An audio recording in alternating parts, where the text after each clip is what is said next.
ప్రతి ప్రాణికి కూడా దేవతలు ఆవహించి ఉంటారు. పాణి చెయ్యి ఉందనుకోండి ఇంద్రుడు ఉంటాడు, వాక్కు అగ్నిహోత్రం ఉంటుంది, కన్ను సూర్యుడు ఉంటాడు. ఇప్పుడు మీరు విడిచిపెట్టి వెళ్ళిపోయారనుకోండి, విడగొట్టాలి మంత్రం చేత. విడగొట్టేసేసి, అంటే ప్రత్యేకించి మనుష్య శరీరానికైతే, మిగిలిన వాటికైతే ప్రాణ అపాన వ్యాన ఉదాన సమాన నాగ కూర్మ కృకర ధనంజయ దేవదత్తముల్లో ధనంజయ ఉన్న వాయువు చేసేస్తుంది. మనుష్య ప్రాణికి ఈ దేవతలందరినీ కూడా మంత్రభాగంతో విడతీసేస్తారు. విడతీసి మళ్ళీ ఈ శక్తుల్ని దేవతల్లో కలుపుతారు. కలిపి జడమైపోయి మిగిలిపోయినటువంటి దేహాన్ని అగ్ని యందు దహించేస్తారు. కాబట్టి అది సంస్కారం. అంత్యేష్టి సంస్కారం 16వ సంస్కారం. అన్ని 16 మీదే నడుస్తాయి సనాతన ధర్మంలో మనిషి జీవితం. అందుకని షోడశ కళా ప్రపూర్ణుడు చంద్రుడు, షోడశ సంస్కార ప్రపూర్ణుడు మనుష్యుడు. 16వ సంస్కారంగా అంత్యేష్టి జరగాలి. కాబట్టి రాముడు ఎక్కడెక్కడ ఎటువంటి శరీరాలు కనపడ్డా వాటిని ఆయన దహిస్తాడు. అందుకని నువ్వు రాముడి చేత వధింపబడి దహింపబడితే నీ పూర్వరూపం వస్తుంది. మీరు శ్రీరామాయణాన్ని చదివేటప్పుడు చాలా ధర్మ సూక్ష్మములను గ్రహించవలసి ఉంటుంది. చాలా అందంగా ఉంటుంది రామాయణం. అందుకే రామాయణం జీర్ణమైతే అన్నగారిని గౌరవించే తమ్ముడు కనపడితే మీకు ఒంట్లో పులకింత వస్తుంది. లక్ష్మణస్తు మహాతేజాః సత్వవాన్ శీలవాన్ శుచి. ఆయన రామచంద్రమూర్తితో మాట్లాడుతున్నాడు. ఎవరు? లక్ష్మణుడు. అయోముఖి పారిపోయింది, ఇద్దరు నడుస్తున్నారు. ఇప్పుడు అకస్మాత్తుగా ఆయనకి ఏదో రాముడితో మాట్లాడాలి అని అనిపించింది. ఎలా మాట్లాడేటో తెలుసా అండి? ఇలా ఎడంచేతో రామ అని పిలిచి కూడా మాట్లాడాలంటే. కానీ ఆయన ఎలా మాట్లాడాడంటే అబ్రవీత్ ప్రాంజలిర్వాక్యం. ఆయన మాట్లాడేటప్పుడు అంజలి ఘటించి రాముడితోటి అన్నయ్య అని ఇలా నమస్కారం చేసి మాట్లాడతాడు. ఎందుకంటే చాలా చోట్ల చెప్పుకున్నాడు లక్ష్మణుడు, నేను రాముణ్ణి అన్నగా చూడను, రాముణ్ణి నా గురువుగా చూస్తాను. అందుకని ఎప్పుడూ అంత గౌరవంతోనూ ఉంటాడు. అందుకే రామాయణం బాగా అనుభవించకుండా రామాయణంలోది ఏదీ గీసే ప్రయత్నం చేయకూడదు. అలా ప్రయత్నం చేస్తే ఏమవుతుందో తెలుసా అండి? చూసిన వాళ్ళకి అలా ఉంటాయిలా ఉంది అందులో ఉన్న వ్యక్తిత్వాలు అని అనిపిస్తుంది. శబరి పళ్ళు తీసుకొచ్చి రాముడికి పెడుతుంటే రాముడు పుచ్చుకుంటుంటే రాముడు కూర్చున్న అరుగు మీద లక్ష్మణుడు ఎడంకాలు ఎత్తి పెట్టినట్టుగా ఉందనుకోండి ఒక ఫోటో. అలా ఉంటాడా ఎప్పుడైనా లక్ష్మణుడు? అవి ఏమవుతాయంటే చూసే వాళ్ళ హృదయాల్లో తప్పు భావాలు నింపుతాయి. కాబట్టి శ్రీరామాయణాన్ని జాగ్రత్తగా గమనించవలసి ఉంటుంది. గమనించకుండా చేతిలో కళ ఉండడం వేరు, రామాయణాన్ని గీయడం వేరు. రామాయణాన్ని గీయాలి అంటే రామాయణం చదివి రామాయణం గురించి కొంత అధికారం ఉండాలి. రామాయణంలో ఉండేటటువంటి వ్యక్తిత్వాలు బహు విశిష్టమైనవి. అంత విశిష్టమైనటువంటిది అందులో అటువంటి ఘట్టాల గురించి ఏదైనా కూర్పు చేస్తే చాలా జాగ్రత్తగా ఉంటుంది. కాబట్టి నేను దేన్ని దృష్టిలో పెట్టుకున్నానో మీరు గమనించి ఉంటారు. కాబట్టి ఇప్పుడు అబ్రవీత్ ప్రాంజలిర్వాక్యం భ్రాతరం దీప్త తేజసం. అంజలి ఘటించి రామచంద్రమూర్తితో మాట్లాడుతున్నాడు. స్పందతే మే దృఢం బాహు బుద్ధిగ్నమివ మే మనః ప్రాయశ్చాప్య నిష్టాని నిమిత్తాన్యుపలక్షయే. నేను మీతో తరచూ ప్రస్తావన చేస్తూ ఉంటాను. శ్రీరామాయణం ఒక ధర్మశాస్త్రం, శ్రీరామాయణం పరిపాలనా శాస్త్రం, శ్రీరామాయణం జ్యోతిష శాస్త్రం, శ్రీరామాయణం శకున శాస్త్రం. మీరు ఎలా చూస్తే రామాయణం మీకు అలా కనపడుతుంది కాదు. పక్షుల గురించి తెలుసుకోవాలా? రామాయణం చదవచ్చు. పర్వతాల గురించి తెలుసుకోవాలా? రామాయణం చదవచ్చు. భౌగోళిక శాస్త్రం పరిశీలనం చేయాలా? రామాయణం తెలుసుకోవచ్చు. మృగముల గురించి తెలుసుకోవాలా? శ్రీరామాయణం చదువుకోవచ్చు. మీరు ఏది తెలుసుకోవాలన్నా రామాయణం చదువుకుంటే మీకు అందులో తెలియని ఉండవు. ప్రతి శ్లోకము అమృత భాండమే. ప్రతి శ్లోకంలో మహర్షి సందేశాన్ని నింపి ఉంచుతారు. అందుకే ఆయన ఈయనతో మాట్లాడాడు అని ఆయన చెప్పరు. అలా చెప్పడం చాలా తేలిక. అలా చెప్పరు. మాట్లాడేటప్పుడు ఎలా నిలబడి మాట్లాడాడు చెప్తారు. ఒక ఆయన వచ్చాడు, ఎవరు ముందు లేచారు, ఎవరు తర్వాత లేచారు, ఎవరు ఎవరికి అర్ఘ్యం ఇచ్చారు, పాద్యం ఇచ్చారు, ఎవరు ఎవరితో ఏ ప్రశ్న వేశారు, ఎవరు ఎలా జవాబు చెప్పారు. ఒక సంఘటన అయిపోయిన తర్వాత రాముడు అన్ని లక్ష్మణుడికి చెప్తూ ఉంటాడు. రాముడు లక్ష్మణుడికి చెప్పేటప్పుడు మీరు చాలా జాగ్రత్తగా చదవాలి ఆ సర్గని. అందులో ఒక అత్యుత్తమమైనటువంటి సందేశం ఒకటి ఉంటుంది. రాముడు ఒక సర్గ చివర ఒక వ్యక్తితో తాను చూసి మాట్లాడి వెళ్ళిపోయేటప్పుడు లక్ష్మణుడితో చెప్తాడు, చూసావా లక్ష్మణ, ఇవాళ మనం ఇది చేశాం కదా, దీనివల్ల ఇది అన్నమాట ఫలితం. గురువుతో తిరిగేటటువంటి శిష్యుడికి అందే మహోత్కృష్టమైన ప్రయోజనం అదే. మీరు ఎన్నో శాస్త్రాలు మదిస్తే తప్ప అందనటువంటి విషయం అలవోకగా అందిపోతుంది. ఎందుచేతనంటే ఆయన అనుభవించి ఉన్నాడు, ఆయన చదివి ఉన్నాడు, ఆయన మీకు అలా అందించేస్తూ ఉంటాడు. ఆయన నడవడిని మీరు గమనిస్తుంటే చాలు, మీకు అవన్నీ అందిపోతుంటాయి, చాలా తేలిగ్గా అందిపోతుంటాయి. ఇది ఒక గురువు వెనకాతలో ఉండేటటువంటి శిష్యుడికి ఎలా ఉంటుందో, ప్రాజ్ఞుడైన అన్నగారిని గురువుగా భావించి విడుతున్నటువంటి లక్ష్మణుడికి అందుతున్న ఐశ్వర్యం అది. అది తరిగిపోని చెరిగిపోని ఐశ్వర్యం. అందుకే రాముడితో కలిసి ఉండడమే ఆయన ఐశ్వర్యం. అందుచేత లక్ష్మణుడు అయ్యాడు. కాబట్టి చూడండి, ఇప్పుడు ఆయన అంటున్నాడు, స్పందతేమే దృఢం బాహు. అన్నయ్య, నా భుజం అదురుతోంది, ఎడం భుజం. ఎడమ భుజం పురుషుడికి అదిరితే అది అశుభ సూచన, ఏదో దుర్నిమిత్తము, జరగకూడనిది జరుగుతోంది అని. ఉద్విగ్నమివమే మనః, నిష్కారణంగా నా మనసు తుట్రుపడుతోంది, తత్తరపడుతోంది. ఎందుకు? ఉద్విగ్నతకి లోనవుతున్నాను. కాబట్టి ప్రాయశ్చాప్యనిష్టాని నిమిత్తాన్ విపలక్షయి, ఏదో భయంకరమైనటువంటి సంఘటన, మనసుకి పరివేదన కల్పించేటటువంటి సంఘటన జరగబోతోంది అని నాకు అనిపిస్తోంది. ఇప్పుడు ఒక సంఘటన జరగబోతోంది, అదేదో చాలా క్లేశమైనటువంటి విషయమే. అందులోంచి బయటికి వస్తావా, బయటికి రావా, అది ప్రధానం. జబ్బు వచ్చింది రైతే, డాక్టర్ గారి దగ్గరికి వెళ్ళేది, చేయించుకోండి అన్నారు. చేయించుకుంటే బతుకుతానండి అని అడుగుతారా లేదా? అడుగుతాం కదా, చేయించుకుంటే బతుకుతామండి అని అడుగుతారు. అలాగే బయటికి వస్తావా రావా, దుర్నిమిత్తం కనపడుతోంది, జరగకూడనిది జరుగుతోంది అని తెలుస్తోంది, బయటికి వస్తావా? కేవలం జరిగేది మాత్రమే చెప్తే బయటికి వస్తావో రావో చెప్పనటువంటి అసమగ్రత ఉన్నట్టు. సమగ్రత ఎప్పుడు ఉన్నట్టు? ఒక జరగకూడనిది జరుగుతోంది కానీ నువ్వు బయటికి వస్తావు అన్న విషయాన్నో బయటికి రావు అన్న విషయాన్నో కూడా చెప్పాలి. నిన్న రాముడు వస్తున్నప్పుడు మీకు నేను కొన్ని దుర్నిమిత్తాలు చెప్పాను. ఖచ్చితంగా ఏదో అమంగళం జరిగిపోయింది అన్నాడు రాముడు. ఏదో బాధాకరమైన విషయం జరిగిపోయింది, ఎందుకంటే శకునాలు అలా ఉన్నాయన్నాడు. సీతాపహరణం అయిపోయింది. ఇవాళ లక్ష్మణుడు చెప్తున్నాడు శకునాలు. ఇవాళ లక్ష్మణుడు చెప్పేటప్పుడు భయంకరమైనది జరుగుతుంది కానీ పైకి వస్తా అంటాడు. ఎందుకు పైకి వస్తారో ఇప్పుడు శకునం ఇంకోటి చెప్తాడు. నేను అందుకే మీకు చెప్పింది, ఇంకా మళ్ళీ శకున శాస్త్రం ఏం మీరు చదవక్కర్లేదు. రామాయణం చదివితే శకున శాస్త్రం వచ్చేస్తుంది అంతే. రామాయణం చదివితే మీకు తెలియకుండా మీకు జ్యోతిషంలో కొన్ని విషయాలు తెలిసిపోతాయి. నిన్న లేదు జటాయువు వింద ముహూర్తం గురించి మాట్లాడాడు. అందుకని ఏష వంచులకో నామ పక్షీ పరమదారుణ ఆవయోర్ విజయం యుద్ధే శంసన్నివ నినర్దతి. అన్నయ్య, వంచులకము అనబడేటటువంటి పక్షి కూస్తోంది, ఆ కూత వినపడుతోంది. అది నిజంగా ఆ పక్షి కూస్తే చాలా తొందరగా యుద్ధం వస్తుంది, చాలా హఠాత్తుగా వచ్చేస్తుంది యుద్ధం. కానీ ఆ యుద్ధంలో జయాన్ని పొందుతాం. కాబట్టి నాకు ఇటువంటి శకునములు కనపడుతున్నాయి అని అన్నాడు. అంతే. ఒక పెద్ద శబ్దం, ఎంత పెద్ద శబ్దం అంటే, ఆ శబ్దం ఎటువంటిది అంటే మీరు అర్థం చేసుకోవాలంటే ఒక్కటే ఉపమానం చెప్పవలసి ఉంటుంది. అంతరిక్షం వరకు ధ్వని వినపడేటట్టుగా ఒక పిడుగు పడితే ఎటువంటి ధ్వని ఉంటుందో అంత ధ్వని అక్కడ వినపడింది. అంటే ఇప్పుడు మీరు ముందు ఒక విషయాన్ని గమనించవలసి ఉంటుంది. మహర్షి హృదయం ఏమిటో తెలుసా అండి? రాముడు బాలకాండలో శివధనస్సుని ఎక్కుపెట్టినప్పుడు ధనుర్భంగం అయింది. విశ్వామిత్రుడు, రాముడు, లక్ష్మణుడు, జనకుడు తప్ప మిగిలిన వాళ్ళు ఎవ్వరూ కూడా నిలబడిన వాళ్ళు లేరు. శబ్దము అనేటటువంటిది సామాన్యమైంది కాదు. శబ్దము వేరు, ధ్వని వేరు. మీరు ఈ రెండిటికి తేడా తెలుసుకోవాలి.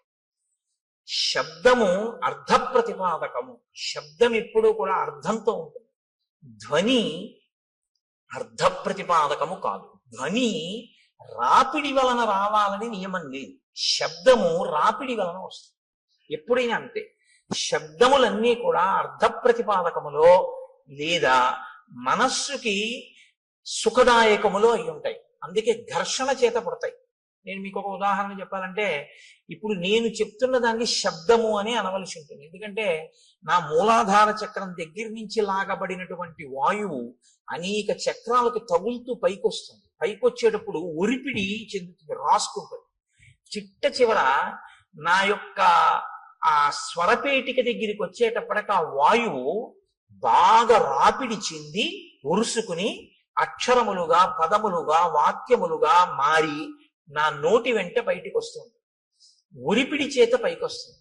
నేను ఒక వయలిన్ వాయించాను అనుకోండి, చేతితో ఒక తాడు ఉన్నటువంటి పరికరం లాంటి దాన్ని పట్టుకుని తీగల మీద లాగితే ఆ ఒరిపిడికి ధనొస్తుంది. ఒక వీణని గోటితో పెనగితే ధనొస్తుంది. అలా మీకు ఎప్పుడైనా సరే ఒరిపిడి వలన వస్తే, అంటే ఘర్షణ వలన పుడితే దాన్ని శబ్దము అంటారు. ఇప్పుడు ఆ శబ్దం ఏం చేస్తుంది? అందుకే వేదరాశికి శబ్దరాశి అని పేరు. అర్థ ప్రతిపాదకమై దానికి ఏదో ఒక ప్రయోజనం ఉంటుంది. ప్రయోజనం లేనిది అనుకోండి, దానికి ఏమిటి అంటే మీరు చెప్పలేరు అనుకున్నప్పుడు దాన్ని శబ్దం అనకూడదు, ధ్వని అనాలి. పిల్లాడు ఆడుకుంటూ ఉంగా అన్నాడు అనుకోండి, దానికి అర్థం ఏంటి చెప్పండి అన్నారు అనుకోండి, ఏం చెప్తారండి? ఉంగా అన్నాడు పిల్లాడు, చంటి పిల్లాడు. ఏమయ్యా నువ్వు రామాయణం చెప్పావు కదా, దీనికి అర్థం చెప్పన్నారు అనుకోండి, ఎవరు చెప్తారు దానికి? అప్పుడు దాన్ని ఏమనాలంటే ధ్వని. అంటే దానికి ఒక అర్థం ఏం ఉండదు. అర్థం లేకుండా చేయబడేటటువంటిది ఏది ఉంటుందో దానికి మీరు ఏ అర్థము చెప్పడం కుదరదో వాటికి ధ్వనులని పేరు. కాబట్టి ఇప్పుడు ఏర్పడినది శబ్దమా ధ్వన అంటే యథార్థమునకు పెద్ద ధ్వని అని మీరు అనవలసి ఉంటుంది. ఎందుకంటే దానికి ఒక అర్థం లేదు. కానీ ఒక పిడుగు నేల మీద పడితే ఆ శబ్దము, ఆ ధ్వని అంతరిక్షం వరకు వినపడితే ఎంత ధ్వని ఉంటుందో అంత ధ్వని ఉంది. ధ్వనికి ఉండేటటువంటి లక్షణం ఏమిటో తెలుసా అండి? ధ్వనికి కానివ్వండి, శబ్దమునకు కానివ్వండి, ప్రాణాలు పొయ్యగలదు, ప్రాణాలు తీయగలదు. ఈ రెండు ఉంటాయి. ఎందుకో తెలుసా అండి? ఒక్కొక్కసారి ప్రాణం పోస్తుంది, ఒక్కొక్కసారి ప్రాణం తీసేస్తుంది. మీరు చూడండి, నిశ్చేష్టుడైపోయాడు అనుకోండి ఎవరో, మీరు వెళ్ళి ఏ తప్పట్లు కొట్టడమో ఏదో చేస్తే ఆ స్పృహలోకి వస్తారు, తీసుకొస్తుంది. దానికి ఆ శక్తి ఉంటుంది. శబ్దము మిమ్మల్ని జ్ఞానవంతుల్ని చేస్తుంది. లేకపోతే వినడం ఎందుకండి? వినడం వల్ల ఏదో మీకు తెలుస్తుందని కదా వింటూ ఉంటారు.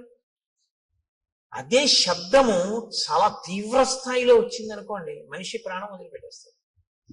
అందుకే పిడుగు పడితే పిడుగు యొక్క ధ్వనికి ఆ భవనములు కింద పడిపోతుంటాయి. అక్కడ ఉన్నటువంటి జీవరాశి, చెట్లు కూడా నేల కొరిగిపోతాయి. ఎందుకని అంటే ఆ శబ్ద ప్రకంపనలు, ధ్వని ప్రకంపనల యందు శక్తి తరంగములు ఉంటాయి. దీన్ని మొట్టమొదట ప్రతిపాదించిన వాళ్ళు ఎవరంటే, భారతదేశంలో ఆర్షధర్మంలో ఋషులు ప్రతిపాదించి కదలిక ఉన్న ప్రతిదాన్ని శక్తి స్వరూపంగా భావన చేశారు మన వాళ్ళు. అందుకే శబ్ద బ్రహ్మమయీ చరాచరమయీ జ్యోతిర్మయీ వాంగ్మయీ తత్వాతీతమయీ నిరంజనమయీ అని అమ్మవారిని స్తోత్రం చేశారు. అమ్మవారిని స్తోత్రం చేశారు అంటే మీరు ఒకటి గుర్తుపెట్టుకోవాలి, కదులుతున్నది ఏదైనా శక్తిగా భావన చేశారు. కదిలి కదిలి ఇక కదలవలసిన అవసరం లేని రీతిలో నీలో నువ్వు అనుభవించవలసిన ఆనందాన్ని శివుడిగా సంకేతించాడు. కాబట్టి ఇప్పుడు శివశక్తులు రెండు ఎప్పుడూ కలిసే ఉంటాయి. ఈ రెండిటిని మీరు వేరు చేసి చూడడం అనేటటువంటిది ఎప్పుడూ కుదరదు. అందుకే ఈ ప్రపంచం అంతా కూడా పరమశివ తాండవ పార్వతీ లాస్య స్వరూపము అన్నారు శంకరాచార్య వారు. లాస్యం అంటే భావం, తాండవం అంటే కదలిక. మీరు చూడండి, మీకు ఈ ప్రపంచం అంతా శివస్వరూపంగా, మంగళస్వరూపంగా చూడడం ఎలాగా అంటే దానికి ఆ దృష్టికోణాన్ని శంకరులు అందించారు. అందుకని వారు జగద్గురువులు అయ్యారు. కదలకుండా ఉండదు. ఇప్పుడు నేనేదో మాట్లాడుతున్నాను, కదులుతూ ఉంటాను. కదలిక తాండవం శివస్వరూపం. ముఖమునందు భావ ప్రకటనము అమ్మవారు లాస్యం. ఒక ఆయన నవ్వుతూ ఉంటాడు, ఒక ఆయన విచారంగా ఉంటాడు, ఒక ఆయన సంతోషంగా ఉంటాడు, ఒక ఆయన హాస్యం ఆడుతూ ఉంటాడు. మీరు అలా విడుతూ చూస్తుంటే రకరకాల భావనతో ఉంటారు. అందరూ ఒక్కలా ఉండరు. ఇన్ని భావనలు అమ్మవారు, ఇన్ని కదలికలు ఈశ్వరుడు. కదలిక భావన కలిసే ఉంటాయి. ఎప్పుడు చూడండి కలిసే ఉంటాయి అనేటప్పటికీ నేనేమన్నాను, ఇలా అన్నాను. అంటే లోపల కలయిక అన్న భావన రాగానే నేను ఇలా సంకేతించాను. ఈ భావన, ఈ కదలిక రెండు ఒకదాన్నొకటి అనుసరించడం. వాగర్ధావివ సంపృక్తౌ వాగర్ధ ప్రతిపత్తయే జగత పితరౌ వందే పార్వతీ పరమేశ్వరౌ. వాళ్ళిద్దరి స్వరూపమై ఈ జగత్తంతా ఉందయా. పార్వతీ పరమేశ్వరులు ఈ లోకమంతా నిండి ఉన్నారు. నువ్వు అలా చూడగలిగితే జగత్తు తాండవ లాస్య స్వరూపము. కాబట్టి దాన్ని వాల్మీకి మహర్షి ఎందుకండి అంత గొప్పగా ఆ విషయం కూడా మాట్లాడడం అంటే, అది ఇంకొకటి వింటే చచ్చుండివాడు. తట్టుకోగలిగారు అంటే ఇప్పుడు దాని మూలస్థానమును కూడా ఛేదించగలిగినటువంటి పరాక్రమవంతులు. చెవికే అంత బలం ఉంటే చేతులకి ఎంత బలం ఉండాలి? కాబట్టి ఇప్పుడు మూలస్థానాన్ని ఛేదించగలరు. ఇది రామచంద్రమూర్తి యొక్క, లక్ష్మణుని యొక్క వీర్యము, పరాక్రమము. మీతో నేను చాలా మార్లు మనవి చేస్తున్నాను, వీర్యం అన్న మాటకు అర్థం అదే. ఎదుట వస్తున్నటువంటి ఎదిరింపునకు లేదా తనతో తలపడుతున్నటువంటి స్థితిలో ఉన్న ఎదురుగుండా కనపడుతున్నటువంటి ప్రతిద్వంద్వి యందు లోపల తాను చెక్కు చెదరక ఎదుటివాడిని చెక్కు చెదిరిపోయేటట్టు చెయ్యగలిగినటువంటి ప్రజ్ఞకి వీర్యం అని పేరు. ఇది లోపల నిబిడీకృతమై ఉంటే పరాక్రమం అని పేరు. కాబట్టి ఇప్పుడు ఈ వీర్య పరాక్రమములు ఉన్నవారు కాబట్టి అందుకని అడిగారు వాల్మీకి మహర్షి, కోన్వస్మిన్ సంప్రదంలోకే గుణవాన్ కశ్చి వీర్యవాన్ ధర్మజ్ఞశ్చ కృతజ్ఞశ్చ సత్యవాక్యో దృఢవ్రతః చారిత్ర్యేణ చ కోయుక్తః సర్వభూతేషు కోహితః విద్వాన్ కః కస్సమర్థశ్చ కశ్చైక ప్రియదర్శనః ఆత్మవాన్ కో జితక్రోధో ద్యుతిమాన్ కో రణసూయకః. ఇన్ని ప్రశ్నలు వేయడానికి కారణం అదే. కాబట్టి ఇప్పుడు వారు ఆ ధ్వనిని విని వాళ్ళు ఏమనుకున్నారంటే, ఇంత పెద్ద ధ్వని ఎక్కడి నుంచి వచ్చింది అని ఆశ్చర్యపోయారు. వారు ఆశ్చర్యపోయే లోపలే వారికి ఎదురుగుండా ఒక స్వరూపం ఒకటి కనపడింది, ఒక పెద్ద ఆకారం ఒకటి కనపడింది. ఆకారము అన్న మాట నేను ఎందుకు అనవలసి ఉంటుందంటే, చూడగానే గుర్తుపట్టగలిగితే ఇది బలానా అని గుర్తుపట్టగలిగారు అనుకోండి, మీ ప్రజ్ఞకు అందుతోంది అని గుర్తు. ఇలా చూస్తే మనిషి అన్నాను అనుకోండి, నా ప్రజ్ఞకు అందింది. జింక నా ప్రజ్ఞకు అందింది. లేడి నా ప్రజ్ఞకు అందింది. సర్పము నా ప్రజ్ఞకు అందింది. అసలు అటువంటి రూపు లోకంలో ఎక్కడా వర్ణింపబడలేదు, తాను చూడలేదు. నేను చూడకపోవచ్చు కానీ విన్నాను అనుకోండి తెలుస్తుంది. ఒక హంస నేను చూడలేదు కానీ హంస కనపడింది, ఇది హంస అనుకుంటానండి అంటాను. మళ్ళీ ఇదో విచిత్రం తెలుసా అండి, నామం ఉంటే రూపం ఉంటుంది, రూపం ఉంటే నామం ఉంటుంది, నామం రూపం కలిస్తే మాయవు. అదే విచిత్రం. శంకర భగవత్పాదుల యొక్క ప్రతిపాదన అంతా దీని మీదే ఆధారపడింది. నామం ఉంటే రూపం ఉంటుంది, రూపం ఉంటే నామం ఉంటుంది. కోటేశ్వరరావు గారు అన్నారనుకోండి, మీకు వెంటనే నా రూపం మీ మనసులో అలా లీలగా కదులుతుంది. చూస్తున్నారుగా చాలా రోజుల నుంచి. కోటేశ్వరరావు అనబడేటప్పటికీ నేను ఇలా వస్తూ ఉంటే ఆ కోటేశ్వరరావు వస్తున్నారు అంటే నా రూపాన్ని నామంతో గుర్తిస్తారు. అలా ఇంకోళ్ళు వస్తున్నారు అనుకోండి, కోటేశ్వరరావు వచ్చారా అండి అన్నారు అనుకోండి ఎవరైనా కొత్త వాళ్ళ, ఆయన కాదండి రాలేదంటారు. నామము రూపము పక్క పక్కనే ఉంటాయి. కుండ అన్నాను అనుకోండి, కుండ ఎలా ఉంటుందో మీకు వెంటనే మనసు చూపిస్తుంది, ప్రొజెక్ట్ చేస్తుంది. అసలు నిజానికి మీరు పెట్టిన పేరు, మీరు చూపించిన పదార్థము రెండు అసత్యాలు. దాన్ని కుండ అనకుండా కర్ర అని కొత్తగా పేరెడుతున్నానన్నా దానికి ఏం అభ్యంతరం ఏమి ఉండదు. రెండు, అది మట్టి యొక్క వికారం, అది అసలు నిజానికి దాని సత్యం అది కాదు. సరే, ఇప్పుడు నేను మళ్ళీ శాంకర సిద్ధాంతం మాయాది కాదు కానీ నామరూపములు అదొక గమ్మత్తు. కాబట్టి మనస్సుకి ఉండేటటువంటి పరిమితి ఏమిటంటే, తను వినన్నా ఉండాలి, తను చూసన్నా ఉండాలి. విని కాని చూసి కాని ఉంటే ప్రాణిని గుర్తిస్తుంది. ఇప్పుడు రామలక్ష్మణులు ఇద్దరు ఏమిటి అలా ఉన్నాడన్నారు అనుకోండి, రామలక్ష్మణులు కూడా ఎన్నడూ ఊహించలేదు అన్నమాట. అటువంటి ప్రాణి ఒకటి లోకంలో ఉంటుంది అని రామలక్ష్మణులు ఊహించలేదు. వీళ్ళిద్దరు ఎటువంటి వాళ్ళు, వంచుల కొమ్ము కూస్తోందని చెప్పగలిగిన వాళ్ళు. పిట్టరు, మనం ఎంత తేలిగ్గా చెప్తామో కాకెరుస్తోందని రామలక్ష్మణుల అరణ్యంలో పిట్టల కూటలు అంత బాగా చెప్తారు. అన్ని మృగాలు చెప్తారు వాళ్ళు. అటువంటి వాళ్ళు ఆ ఎదురుగుండా ఉన్న ప్రాణిని గుర్తించలేకపోయారు. ఇది విరూపము అన్న పేరు. అంటే అసలు ఎవరు ఊహించనంత వికృతంగా ఉంటుంది. కాబట్టి ఇప్పుడు అది మనసుకి ఖేదము కల్పించవచ్చు, ఒక్కొక్కసారి ఉల్లాసమును కల్పించవచ్చు, రంజకత్వం ఉంటే అందులో. కాబట్టి ఇప్పుడు వాళ్ళిద్దరూ దూరంగా ఉన్న ఆ ప్రాణి వంక చూశారు. వెంటనే మహర్షి ఏం చేస్తారంటే దాన్ని ముక్కలు కింద విరవకుండా చూపించేస్తారు.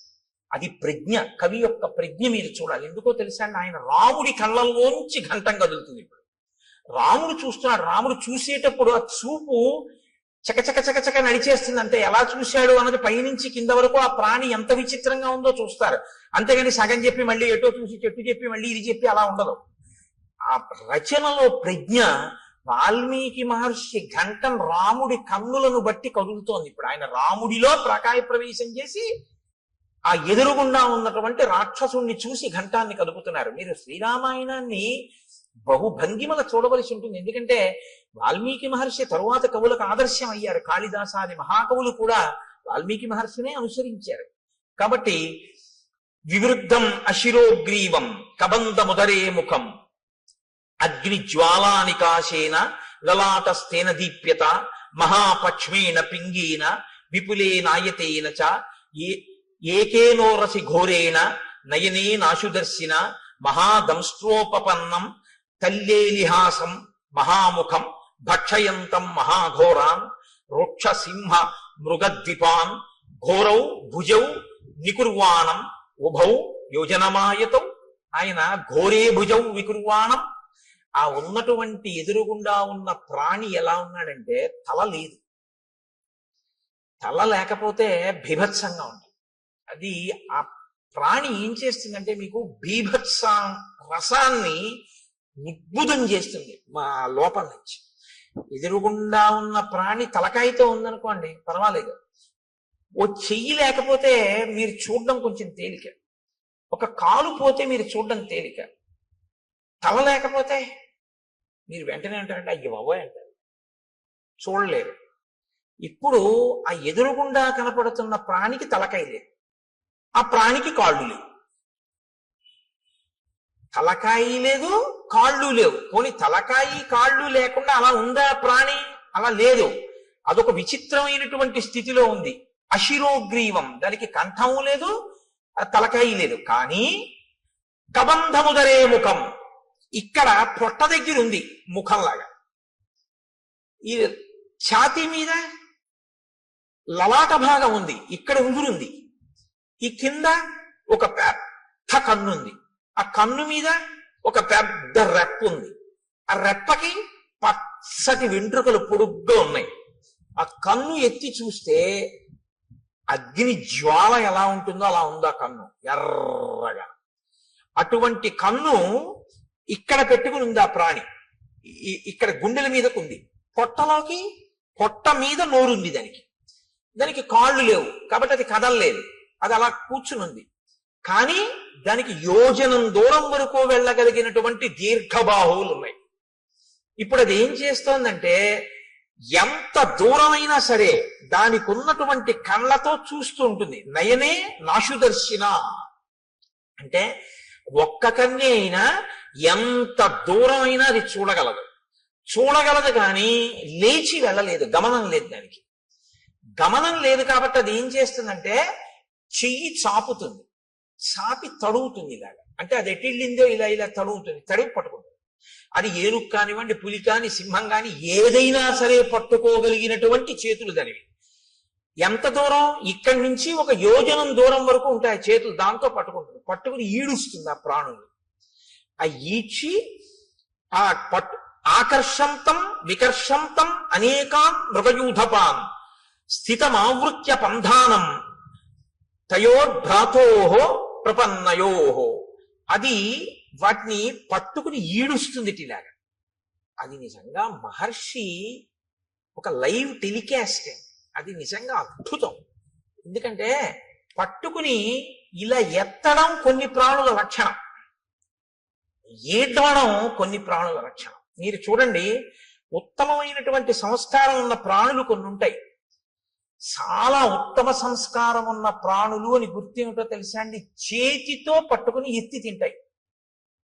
అవి లోకంలో 1 మనుష్యుడు, 2 కోతి, 3 ఏనుగు. వేదంలో మంత్రాన్ని నేను చెప్తున్నాను ఇప్పుడు మీకు చెప్పేది. చాలా ఉత్తమ సంస్కారంతో ఈశ్వరుడు సృష్టించిన ప్రాణి అని గుర్తు ఏంటంటే చేతితో తింటుంది. ఏనుగు ఎత్తి తొండంతో నోట్లో పెట్టుకుంటుంది. కోతి అరటిపండుని ఎత్తి నోట్లో పెట్టుకుంటుంది. మనిషి పదార్థాన్ని ఎత్తి చేత్తో తింటాడు. ఈడ్చి తినేటటువంటివి క్రౌర్యం ఉన్నటువంటివి ఈడ్చి తీసుకెళ్తాయి. ఒక పులి ఉందనుకోండి, ఓ జింకని కొట్టి ఆ పంజాతో పట్టుకుని నోటితో పట్టుకుని భూమి మీద ఈడుస్తూ తీసుకెళ్తాడు. ఈడ్చి తీసుకెళ్ళి అది నెత్తురోడిపోతూ బాధపడిపోతూ ఆ దెబ్బకి నెత్తురోడిపోయి అరుస్తుంటే ఈడ్చుకుంటూ తీసుకెళ్ళి కింద పెట్టి తన పంజా కింద తొక్కి పెట్టి నోటితో పీకుతుంది మాంసఖండాన్ని. అది క్రౌర్యానికి పరాకాష్ఠ. సాత్విక బుద్ధికి పరాకాష్ఠ ఏమిటంటే చేతితో ఎత్తి తినడం అనేటటువంటి అలవాటు ఉంటుంది. మహర్షి అంటున్నారు ఆకర్షంతం వికర్షంతం, పట్టి ఈడుస్తాడు అన్నారు. అక్కడ పట్టి అలా ఎత్తి ఇలా తేడు, ఇలా ఈడుస్తూ ఉంటాడు. ఎందుకనంటే ఏడ్చడంలో ఉంది ఆ పైశాచిక భావన, ఆ క్రౌర్యం ఉంది అందులో. అంటే అసలు ఉండడమే విచిత్రం, ఆ తినడమూ విచిత్రం. ఎంత క్రౌర్యం కలిగినటువంటి ప్రాణో, ఎంత విచిత్రమైన ప్రాణో మీరు ఊహించవలసి ఉంది. ఇంత ఘోరంగా అయినటువంటి స్వరూపం ఎలా వచ్చింది, ఎందుకు వచ్చిందన్న ఆలోచన ఒకటి మీకు వెంటనే రావాలి. ఇది చాలా ప్రధానం రామాయణంలో. అది ఎందుకు వచ్చింది అన్నది మీరు తెలుసుకుంటే అలా మనం రాకుండా ఉండడానికి అవకాశం దొరుకుతుంది కదా. అందుకని ఇప్పుడు దాని వంక చూశారు ఇద్దరు. చూసేటప్పటికి అది వీళ్ళిద్దరిని పట్టుకుని ఇద్దరిని ఈడ్చేసింది దగ్గరికి. ఈడ్చేసి మీరు నాకు ఈశ్వరుడు ఇచ్చిన ఆహారం తినేస్తానని నోట్లో పడేసుకోవాలి కదా. మనకైతే ఇక్కడ, దానికి ఇక్కడే. కాబట్టి ఆ ఈడ్చి తెచ్చి లోపల పడేసుకోవడానికి సిద్ధపడుతోంది. వెంటనే లక్ష్మణుడు అన్నాడు, అన్నయ్య దీన్ని మనం ఉపేక్షించకూడదు, ఈ ప్రాణిని మనం చంపకూడదు. నిజంగా శ్రీరామాయణం ధర్మశాస్త్రం అద్భుతం. అందుకు మహర్షి ప్రతి చిన్న విషయాన్ని కూడా రచనలో చూపిస్తాడు. నిశ్చేష్టానాం మధో రాజన్ కుచ్చితో జగతీపతే క్రతు మధ్యోపనీతానాం పశూనామివ రాఘవ. లక్ష్మణుడు అంటున్నాడు కదలిక లేని ప్రాణిని చంపకూడదు. ఎందుకంటే అది పారిపోవడానికి అవకాశం ఇది. పారిపోవడానికో, విన్నిచ్చి పారిపోవడానికో, నీ మీద కలియబడ్డానికో దానికి అవకాశం ఉంటే నీ వీరత్వం చంపాలి. కదలలేని దాన్ని చంపడం ఏంటి? బలి బలి మా బావ బల్లెమ్ము చేయబోని పుల్లాకు తూట్లుగా పొడవలేదే అన్నట్టు కదలలేని ప్రాణిని చంపడం ఏంటి? కాబట్టి అన్నయ్య మనం చంపకూడదు. ఎంత ధర్మం అండి. ఇంకోడైతే ఈ ధర్మం కదూ కాపాడింది, అందుకు కదా అన్నాడు మారీచుడు, రామో విగ్రహవాన్ ధర్మ. అప్పుడు కూడా ఇలా ఉన్నాడు బాబా. ఇదేమిటి అంటే బుద్ధి వెంటనే స్వస్థతను తప్పి చంపవతల వారేద్దాం అందరూ. వాళ్ళు బాగా ఆలోచిస్తారు, ప్రతి దాన్ని ధర్మం కోణంలో చూస్తారు. అక్కడ ఎవరున్నారండి చంపేస్తే?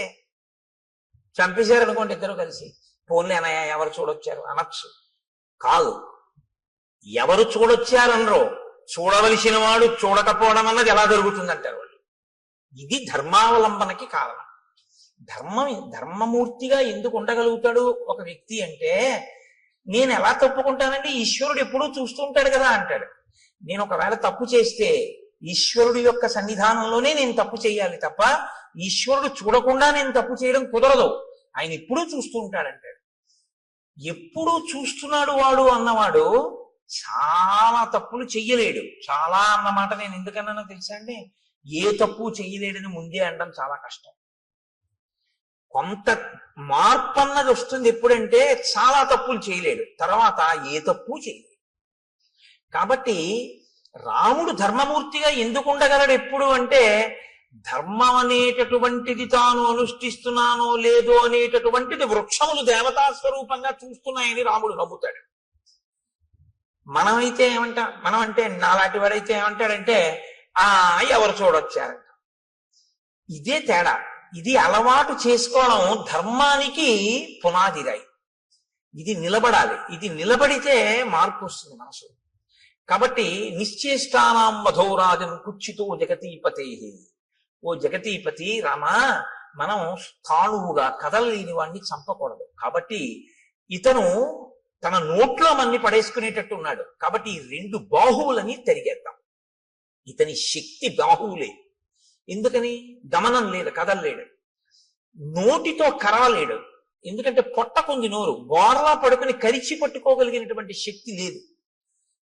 కానీ చేతులతో మాత్రం తడిమి పట్టుకుంటాడు. కాబట్టి చేతులు నరికేస్తే వీడు ఉన్నా ఒకటే, ఊడిపోయినా ఒకటే. అక్కడతో వీడు కూడా చచ్చిపోతాడు. ఎందుకంటే ఆహారం లేదు ప్రాణానికి. ఆహారం లేకపోతే ప్రాణము నిలబడదు, శోషించిపోయి పడిపోతుంది. మనం చంపక్కర్లేదు, వీడి యొక్క బలం ఎక్కడుందో దాన్ని తుంచేద్దాం. దాన్ని మాత్రం ఎందుకు తుంచాలి? మన్ని పట్టుకున్నాడు కాబట్టి. మన్ని ఇప్పుడు నోట్లో పడేస్తాడు కాబట్టి బాహువులు తుంచేద్దాం. కాబట్టి దక్షిణం బాహుం అసక్తామసినా తతః చిచ్ఛేద రామో వేగేన సవ్యం వీరస్తు లక్ష్మణ. రాముడు కుడి భుజాన్ని నరికేశాడు, లక్ష్మణుడు ఎడమ భుజాన్ని నరికేశాడు. రెండు చేతులు ఊడి కింద పడిపోగానే అతను చాలా సంతోషపడ్డాడు. ఇది విచిత్రం రామాయణం. చాలా సంతోషపడి అన్నాడు, ఓ నేను ఎదురు చూసిన సంఘటన జరిగింది. ఇన్నాళ్ళు ఈ రెండు చేతులు నరికేవాడి కోసమే తడిమి పట్టుకుంటున్నాను, ఇవాళ వీటిని నరికేవాడు దొరికాడు. ఎవరు? మీ ఇద్దరు. అంటే వాళ్ళు నోర్మోయ్ నీకు మేం చెప్పడం ఏంటి అనరు. అది విచిత్రం, ఇది వినయం. వాళ్ళు ఎవరు అడగనివ్వండి, శూర్పణఖ అడిగినా చెప్తారు, ఎవరు అడిగినా చెప్తారు. ఎంత అందంగా అలాగని అనవసరమైనటువంటి చోట దీర్ఘంగా మాట్లాడరు. సమయాన్ని ఎంత పొదుపుగా వాడి మాట్లాడతారంటే, ఎక్కడ ఎంతవరకు అవసరమో, ఏది అవతల ప్రాణికి చెప్పవలసి ఉంటుందో అక్కడ వరకే చెప్తారు తప్ప అదే పనిగా సొదపెట్టి అర్థం లేకుండా మాట్లాడడం ఉన్నది ఉండదు. అందుకే నేను మీతో మనవి చేస్తున్నాను, శ్రీరామాయణం మీరు బాగా చదివితే మాట్లాడడంలో ప్రజ్ఞ మీకు వస్తుంది. ఎవరితో ఎలా మాట్లాడాలి, ఎంత మాట్లాడాలి, ఇవి బాగా అలవాటు అవుతుంది. అసలు మనిషి పాడైపోయేది అందుకే కదండి. అక్కర్లేని మాటలన్నీ మాట్లాడడం వల్లే పాడైపోతుంటాడు. కాబట్టి అయమిక్ష్వాకుదాయాదో రామో నామ జనైశ్రుత అస్యై వారజం విద్ధి భ్రాతరం మాంచ లక్ష్మణం. నేను అయమిక్ష్వాకుదాయాదో రామో నామ జనైశ్రుత, ఈయన మా అన్నగారు రామచంద్రమూర్తి. అస్యై వావరజం విద్ధి, నేను ఆయన తమ్ముణ్ణి. భ్రాతరం మంచ లక్ష్మణం, నేను ఆయన తమ్ముణ్ణి, నన్ను లక్ష్మణుడు అంటారు. అస్య దేవ ప్రభావస్య వసతో విజనీవని రక్షసాపహృతా పత్ని యామిచ్చంతా విహాగతౌ. మా అన్నగారి పత్ని, నా వదిన గారైనటువంటి తల్లిని ఒక రాక్షసుడు అపహరించాడు. ఆవిడ్ని వెతుక్కుంటూ ఈ అడవిలో తిరుగుతున్నావు. నువ్వెందుకు ఇలా ఉన్నావు అని అడిగాడు. ఇప్పుడు తామెవరో సత్యం చెప్పి నువ్వెవరు, అంతేగాని కైకమ్మ, దశరథుడు, వరాలు అయిన చోట కాంచోట అన్ని చోట్ల వాళ్ళు మాట్లాడారు. ఇప్పుడు ఆయన అన్నాడు, పురారామ మహాబాహో మహాబల పరాక్రమ రూపమాసీన్మమాచింత్యం త్రిషు లోకేషు విశ్రుతం యథా సోమస్య శక్రస్య సూర్యస్య చ యథా వపుః. ఎంత అందంగా మాట్లాడాడు. రెండు చేతులు తెగిపోయిన తర్వాత అన్నాడు, రామా మహాబాహో, గొప్ప చేతులున్నవాడా, ఈ చేతులు నరికినవాడా, మహాబల పరాక్రమ, గొప్ప బలపరాక్రమములు ఉన్నవాడా, నేను ఒకప్పుడు చాలా అందమైనటువంటి వాణ్ణి. 3 లోకములలో నా అంత అందగాడు లేడు. యథా సోమస్య శక్రస్య, సోముడి అందం ఎటువంటిదో, శక్రుడు అంటే ఇంద్రుడి యొక్క అందం ఎటువంటిదో, సూర్యుని యొక్క తేజస్సు ఎటువంటిదో అటువంటి శరీరము కలిగినటువంటి వాణ్ణి నేను. అంటే శరీరమునకు అందము, శరీరమునకు కాంతి అన్నీ ఉన్నవాడు. అందుకని అటువంటి ఉపమానాలు వేశారు. ఆ తేజస్సు అవతల వారికి ఆహ్లాదాన్ని కలిగిస్తుంది. కాబట్టి సోముడు అంత అందమైన, అంత లావణ్యము, అంత కాంతి కలిగినటువంటి వాణ్ణి. ఇది నాకు ఈశ్వరుడు ఇచ్చినటువంటి బహుమానం. కాబట్టి నేనేం చెయ్యాలి? ఈశ్వరుడు నీకేది ఇచ్చాడో దాంతో నువ్వు 10 మందిని సంతోషపెట్టాలి. అప్పుడు నువ్వు నీ యొక్క విభూతిని ఈశ్వర పరం చేసినట్లు అవుతుంది. అందుకే మీరు కొంచెం జాగ్రత్తగా గమనించండి. అక్షరాభ్యాసము అని ఒక సంస్కారం చేస్తారు మన వాళ్ళు. అది చేయకుండా పంపించరు. బడికి పంపించడం కానీ, పలక ముట్టుకోవడం కానీ, పుస్తకం ముట్టుకోవడం కానీ, అక్షరం రాయడం కానీ ఒప్పుకోరు. ముందు ఎవరు తమ జీవితంలో తమకి ఉన్న విభూతిని సమాజపరం చేసి ఈశ్వరుడిచ్చిన విభూతిని ఈశ్వరుడికి నైవేద్యం పెట్టి జీవితంలో ప్రసాద బుద్ధితో బతికి 10 మంది చేత సహభాష్ అనిపించుకుని కీర్తి గణించాడో, ఎవడు భగవద్భక్తి తత్పరుడో, అటువంటి పెద్దల తొడ మీద కూర్చోపెట్టి ఆయన చేత్తో పిల్లవాడి చెయ్యి పట్టుకుని పలకలో ముందు దిద్దిస్తాడు. ఓం నమ శివాయ సిద్ధం నమః. ఎందుకు రాయిస్తారో తెలుసా అండి? అలాగా అలా రాయించడం వెనక ఒక రహస్యం ఒకటి దాగి ఉంది సనాతన ధర్మంలో. నువ్వు రేపు పొద్దున్న ఒక పెద్ద గణిత శాస్త్రజ్ఞుడు అవ్వచ్చు, నిన్ను మించిన గణిత శాస్త్రజ్ఞుడు లేకపోవచ్చు, కానీ నీకొకటి తెలిసి ఉండాలి. నాకు ఇన్ని లెక్కలో వచ్చండం కాదు, ఇన్ని లెక్కలు తెలుసున్న నాకు కూడా అంతటా ఆవరించినటువంటి ఆత్మతత్వాన్ని లెక్క కట్టడం చేత కాదు అని చెప్పారు. ఏది లెక్క కట్టలేవో నీకొచ్చిన లెక్కల వలన నువ్వు తెలుసుకోవాలి. అప్పుడు ఏమవుతుందంటే నీ విభూతి వినయానికి పరాకాష్ఠం. ఇది జాగ్రత్తగా పట్టుకున్నారో లేదో నేను చెప్పింది. అందుకే అమ్మవారికి శ్రీమాత అని పేరు. అందరికీ అన్ని ఇవ్వగలదు, కానీ ఆవిడ శక్తిని కొలవడం ఎవరికీ సాధ్యం. ఏది మీరు కొలుద్దామంటే మీ కొలతలకి అందదో, మీ లెక్కలకి అందేది కాదో, అందక వేదమంతటిది కూడా ఇంకింతకన్నా నాకు చెప్పడం చేత కాదని అలా చెప్పి ఊరుకుందో, అది లెక్కలకు అందని పెద్ద లెక్క అని తెలుసుకోవడం లెక్కలు బాగా వచ్చానన్న వాడికి ఉండవలసిన మొదటి లక్షణం. బాగా లెక్కలు వచ్చిన వాడికి ఏం తెలియాలంటే ఇది నా లెక్కకి అందదని తెలిసి ఉండాలి. ఆ అందనిదేదో అది పరబ్రహ్మం. సహస్రశీర్ష పురుష సహస్రాక్ష సహస్రపాత్ స భూమిం విశ్వతో వృత్వా అత్యతిష్టదశాంగుళం. ఇది బాగా అర్థం అవ్వాలని గణిత శాస్త్రజ్ఞుడు అయ్యాడు. ఈ బ్రహ్మాండములన్నీ ఎంతవరకు ఉన్నాయని నువ్వు ఊహ చేస్తున్నావో, ఎందుకంటే నీ కంటికి అందవు, ఏదో నువ్వు లెక్క కట్టావు, కాంతి వేగం, శబ్ద వేగము, ధ్వని వేగము, ఇలాగా ఈ వేగంతో కొలిస్తే ఎంతవరకు ఉన్నాయని నువ్వు అనుకుంటున్నావో అంతకన్నా ఒక 10 అంగుళాల పై వరకు ఈశ్వరుడు ఉన్నాడు. నువ్వు చూపుకి ఎంత శక్తి ఉందనుకుంటున్నావు? ఒక రాడార్ పెట్టారనుకోండి సముద్రపు ఒడ్డున కొండ మీద, ఆ రాడార్ తిరగడానికి ఓ లెక్క కడతారు.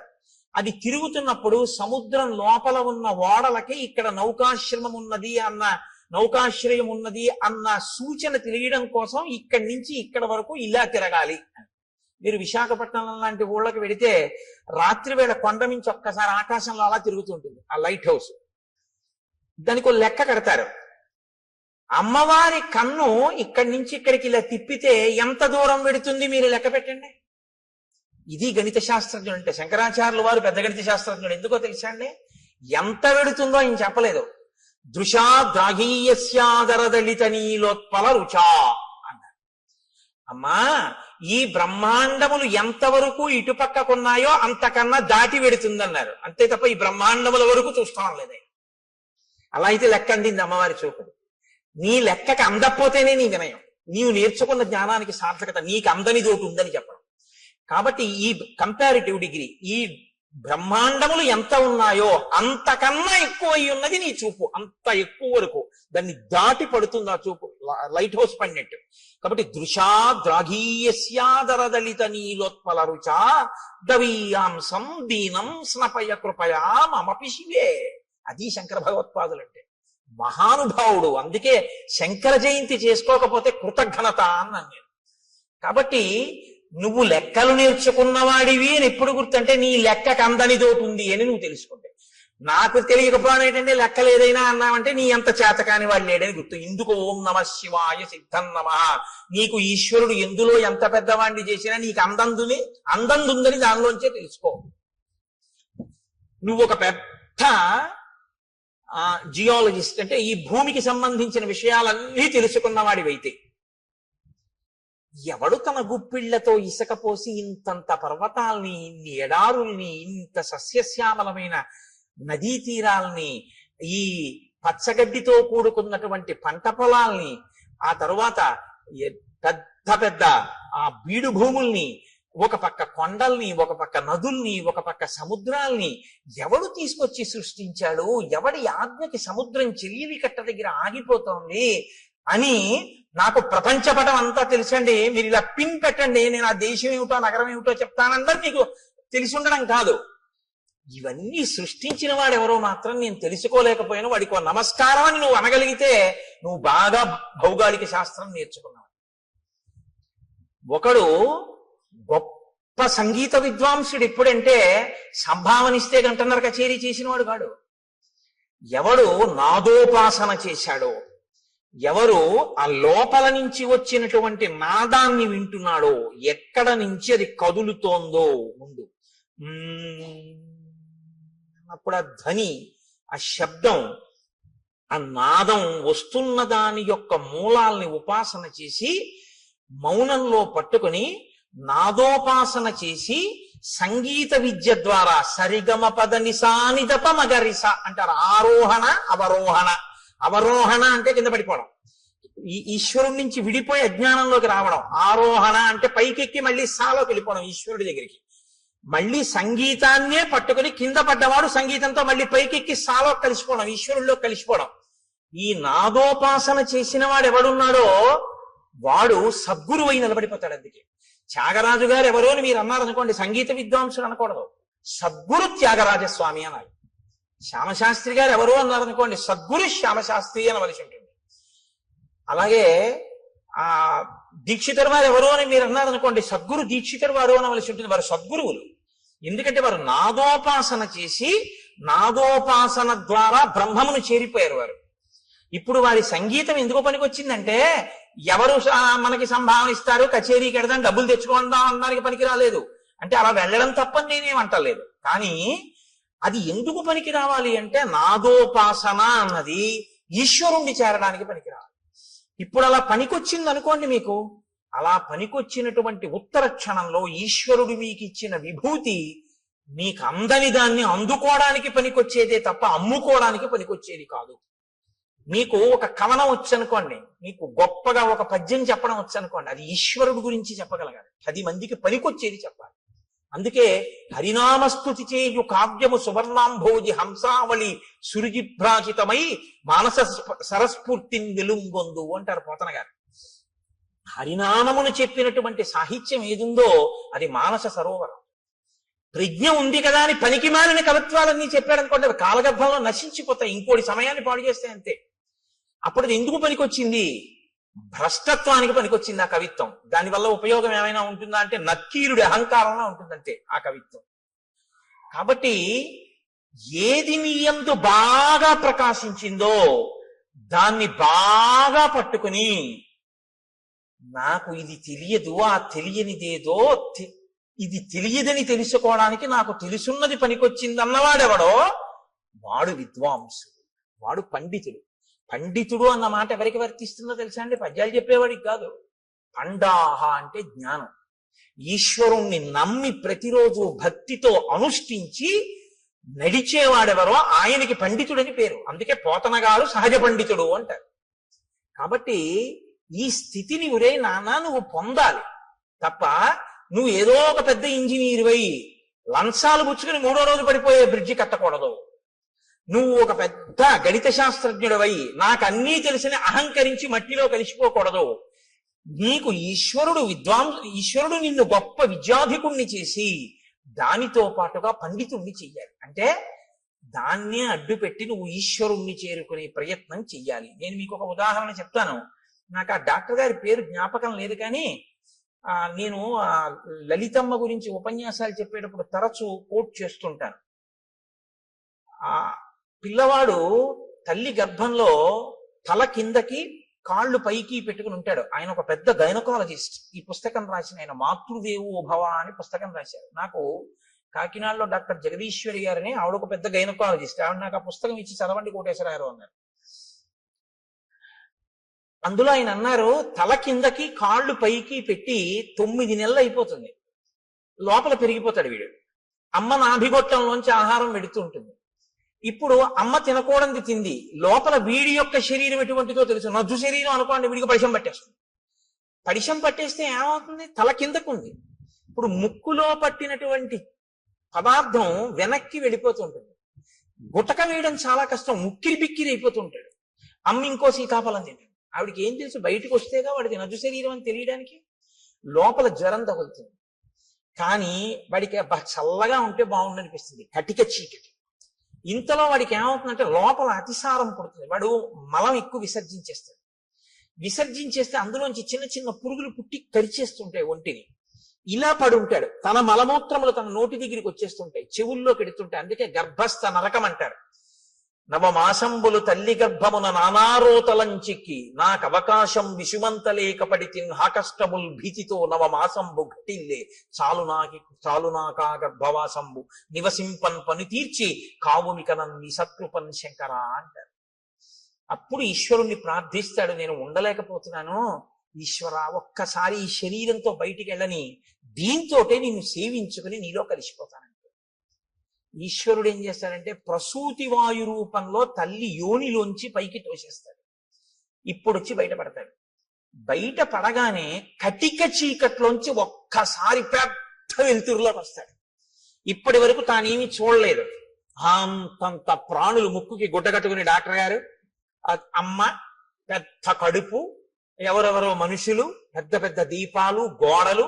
వాడి ఇంటి కన్ను ఇలా విప్పి చూసేటప్పటికి ఆ వెలుతురు తట్టుకోలేక, వాతావరణాన్ని తట్టుకోలేక ఉత్తర క్షణంలో వాడి హృదయ స్పందన ఆగిపోతుంది.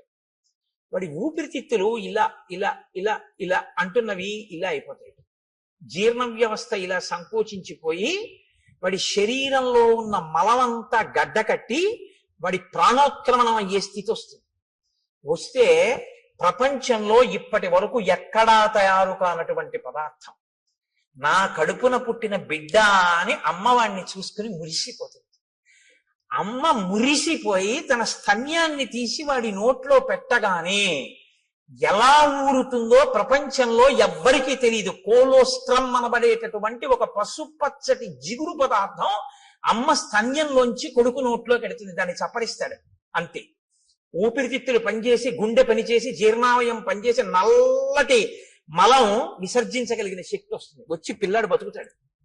పిల్లాడు బ్రతకడానికి కావలసినటువంటి ఆ కోలోస్ట్రమ్ అనబడేటటువంటి పసుపచ్చటి పదార్థం పిల్లవాడు కాని పిల్ల కాని పుట్టగానే వాణ్ణి చూసుకోగానే నా బిడ్డ అన్న ఆనందం కలగగానే మాతృత్వపు ఆనందపు అంచుల వలన అమ్మ శరీరంలో ఉత్పత్తి అయి స్తన్యంలోంచి స్రవింపబడేటటువంటి పదార్థాన్ని నేను సాక్షాత్ జగన్మాతగా చూస్తున్నాను. ఆ కోలోస్ట్రం వల్ల ఈ లోకంలో ఇన్ని ప్రాణులు పుట్టి బతుకుతున్నాయి.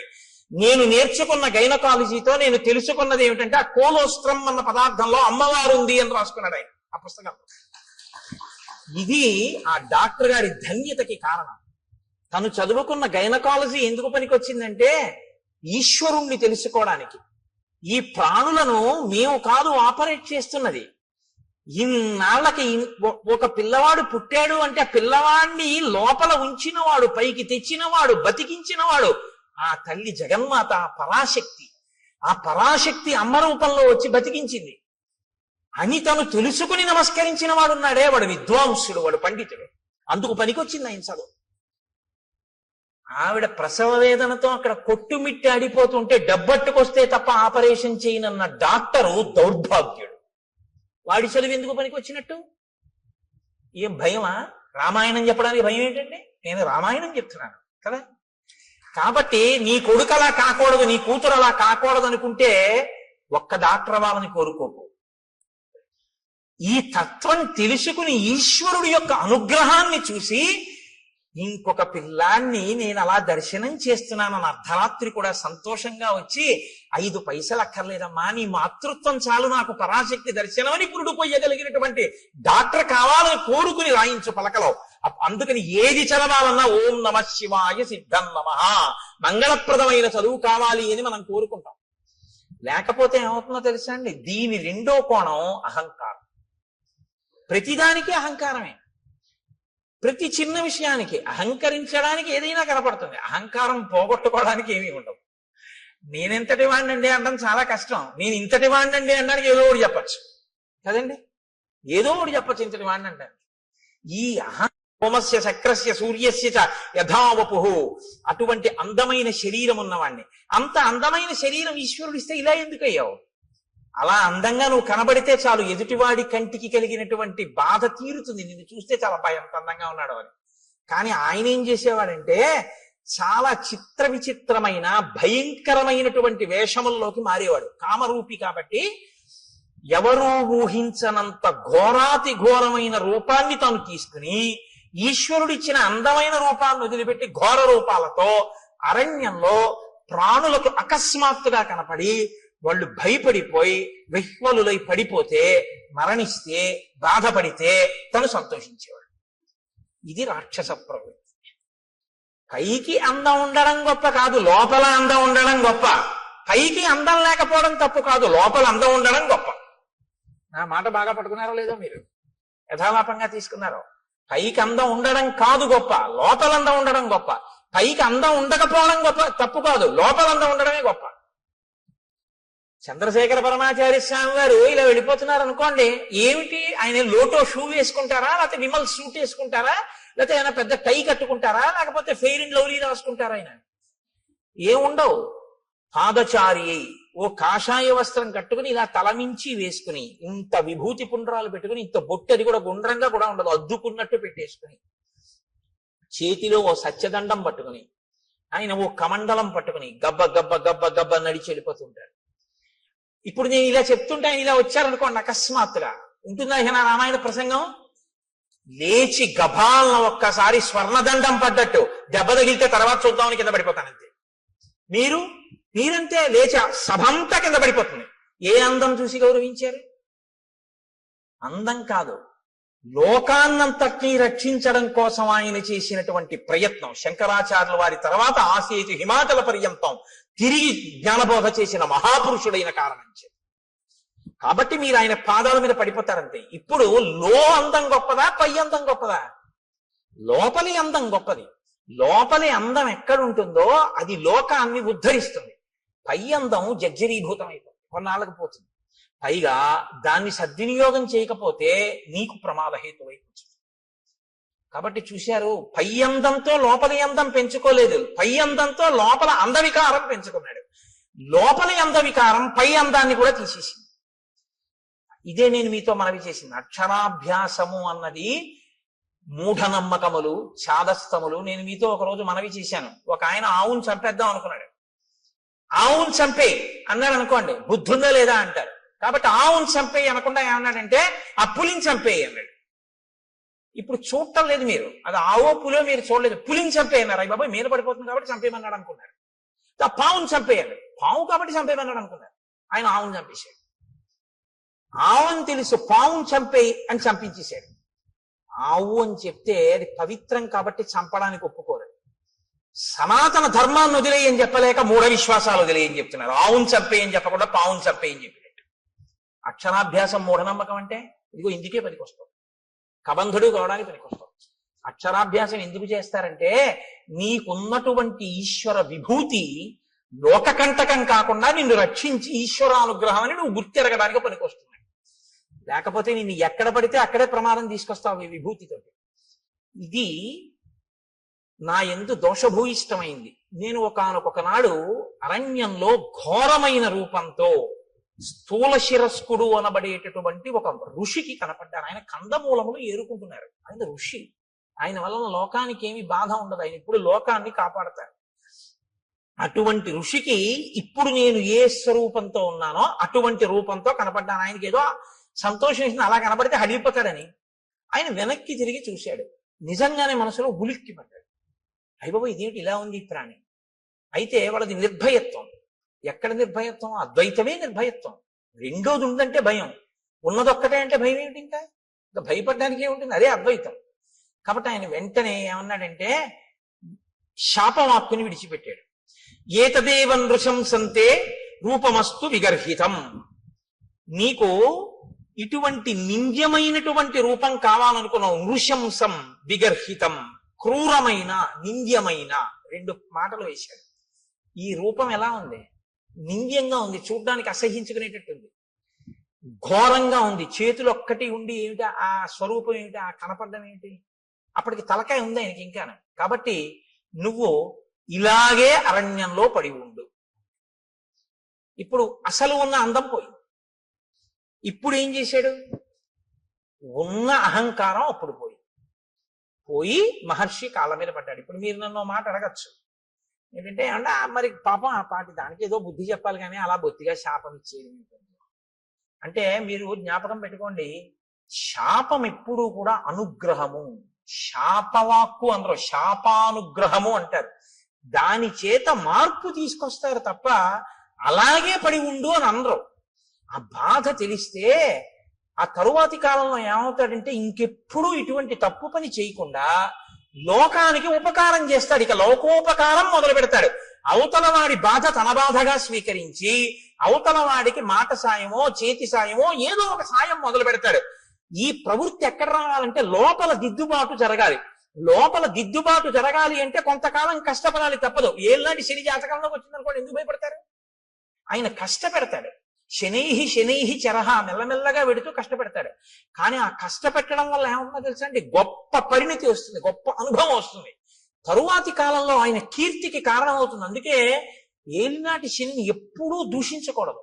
మీరు ఆయన్ని నమస్కారం చేసి ప్రార్థన చేస్తే ఆయన దాన్ని ఇంకొకలా మారుస్తాడు. ప్రతిరోజు తిరగవలసిన దాన్ని గుడి చుట్టూ తిరగడంగా మారుస్తాడు భక్తి ఇచ్చి. కాబట్టి ఇప్పుడు శాపానుగ్రహం ఎందుకు ఇస్తారు? మార్పు తీసుకురావడం కోసం ఇస్తారు. వెంటనే తనకు అర్థమైంది, అయ్య బాబోయ్ ఇలా ఉండడమా. పడ్డాడు మహర్షి కాళ్ళ మీద పడి అన్నాడు, ఎప్పుడు నాకు ఈ శాప విమోచనం అని అడిగాడు. అయితే మారేవు కదా, ఇప్పుడే అన్నారు అనుకోండి, ఆ బుద్ధి మళ్ళీ మారిపోతుంది. అందులో ఆ బాధ ఏమిటో తెలియాలి. ఆయన అన్నాడు, యథాచిత్వా భుజౌ రామ త్వాం దహే ద్విజనే వనే తదాత్వం ప్రాప్స్యసే రూపం స్వమేవ విపులం శుభం. నీవు అరణ్యంలో పడి ఉండి ప్రాణుల్ని తింటుంటే ఒకానొకప్పుడు రామచంద్రమూర్తి అరణ్యంలోకి వచ్చి నీ భుజములను తెగనరుకుతారు. ఆ తెగనరికి అరణ్యంలో నిన్ను కాల్చేస్తారు. ఎందుకంటే ఆ ప్రాణి అలా ఉండిపోవడానికి వీల్లేదుగా, కాల్చబడాలి. సంస్కారం రాముడి దగ్గర ఉన్న గొప్పతనం అదే. మీతో నేను మనవి చేశాను. అంత్యేష్టి సంస్కారం చేస్తాడే, ప్రాణిని కాల్చేస్తాడు. అంటే చనిపోయినటువంటి ప్రాణిని అలా వదిలిపెట్టి వెళ్ళిపోడు, దానికి అంత్యేష్టి చేస్తాడు. పొద్దున్నే భోజనం చేస్తూ గోపాలకృష్ణ గారు నేను దాని గురించి కాసేపు ముచ్చటించాం. అలా ఎందుకు చేస్తాడండి రాముడు అని ఆయన ఏదో ప్రశ్న వేస్తే చెప్తున్నాను. ప్రతి ప్రాణికి కూడా దేవతలు ఆవహించి ఉంటారు. పాణి చెయ్యి ఉందనుకోండి, ఇంద్రుడు ఉంటాడు. వాక్కు అగ్నిహోత్రం ఉంటుంది. కన్ను సూర్యుడు ఉంటాడు. ఇప్పుడు మీరు విడిచిపెట్టి వెళ్ళిపోయారనుకోండి, విడగొట్టాలి మంత్రం చేత. విడగొట్టేసేసి, అంటే ప్రత్యేకించి మనుష్య శరీరానికి అయితే, మిగిలిన వాటికైతే ప్రాణ అపాన వ్యాన ఉదాన సమాన నాగ కూర్మ కృకర ధనంజయ దేవదత్తముల్లో ధనంజయ ఉన్న వాయువు చేసేస్తుంది. మనుష్య ప్రాణికి ఈ దేవతలందరినీ కూడా మంత్రభాగంతో విడతీసేస్తారు. విడతీసి మళ్ళీ ఈ శక్తుల్ని దేవతల్లో కలుపుతారు. కలిపి జడమైపోయి మిగిలిపోయినటువంటి దేహాన్ని అగ్ని యందు దహించేస్తారు. కాబట్టి అది సంస్కారం. అంత్యేష్టి సంస్కారం 16వ సంస్కారం. అన్ని 16 మీదే నడుస్తాయి సనాతన ధర్మంలో మనిషి జీవితం. అందుకని షోడశ కళా ప్రపూర్ణుడు చంద్రుడు, షోడశ సంస్కార ప్రపూర్ణుడు మనుష్యుడు.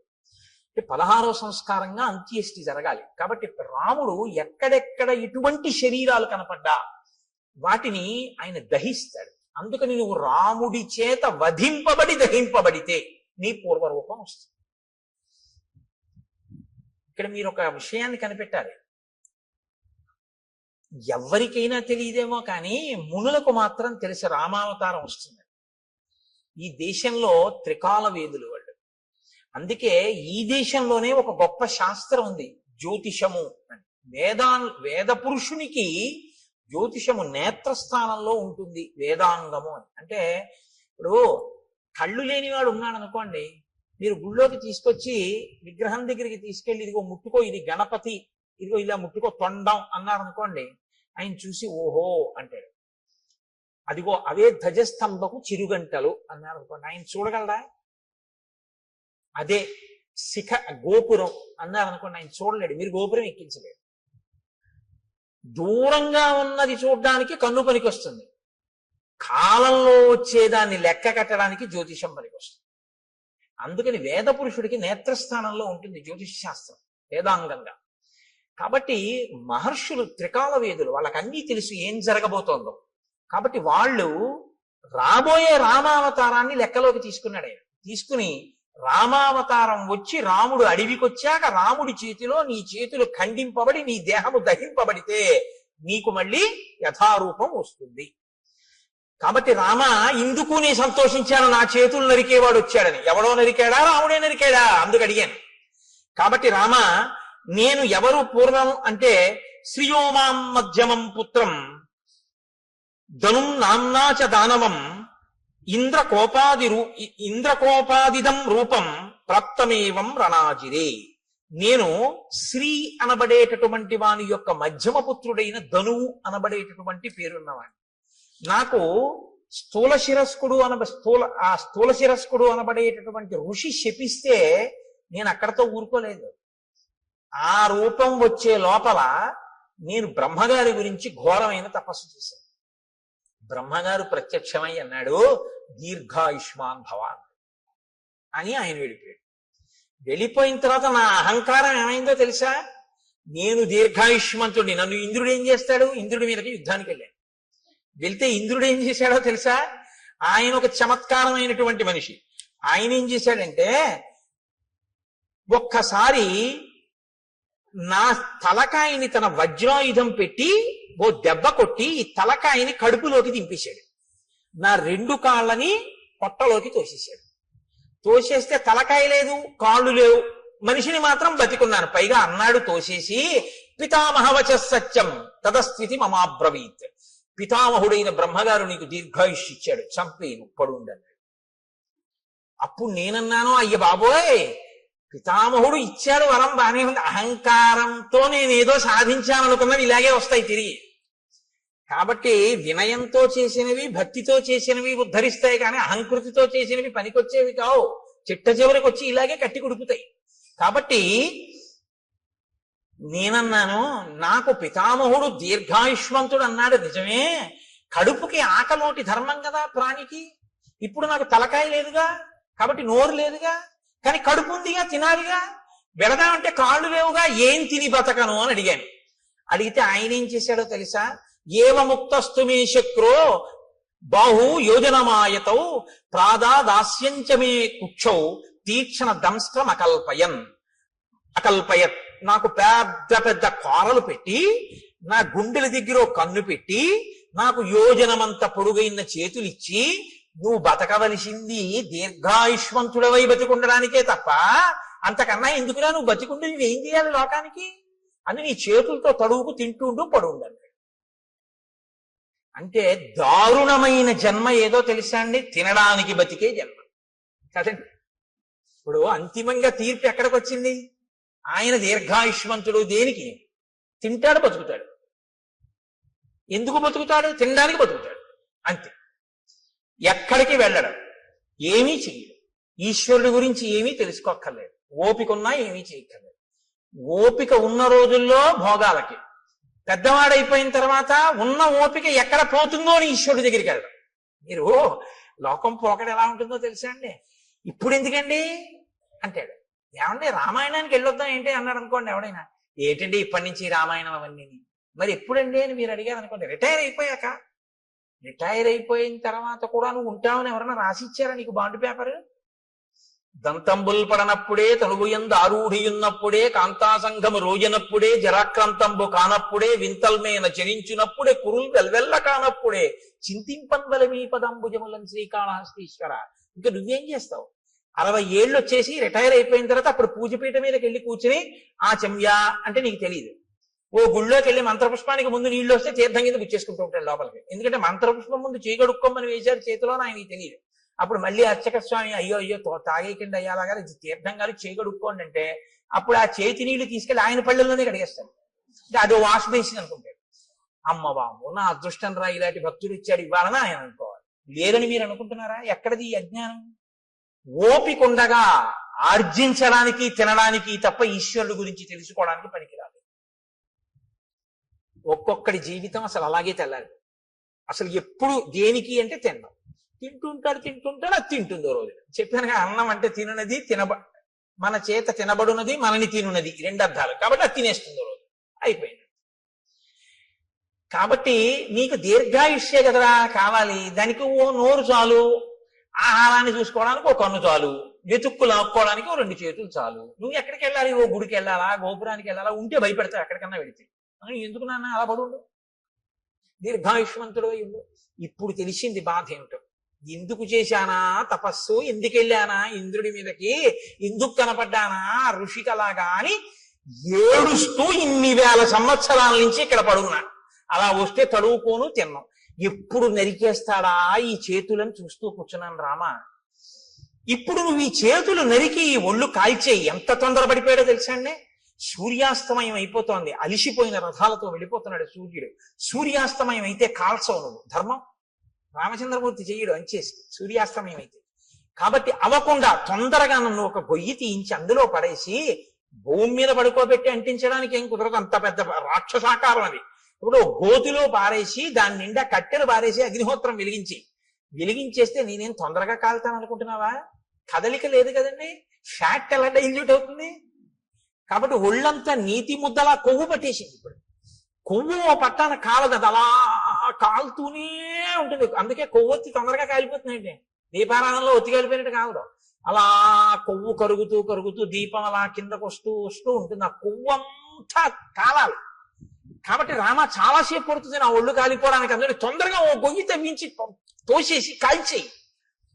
నాకు ఇప్పుడు ఈ శరీరంతో ఉంటే స్మృతి ఉండదు.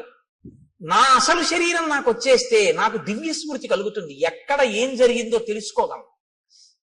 అప్పుడు నీ భార్యను ఎవరపహరించారో నేను చెప్తాను, నీకు నేను ఆ సాయం చేస్తాను. ఇత పూర్వం ఎప్పుడైనా అన్నాడండి ఇలాంటి మాటలు?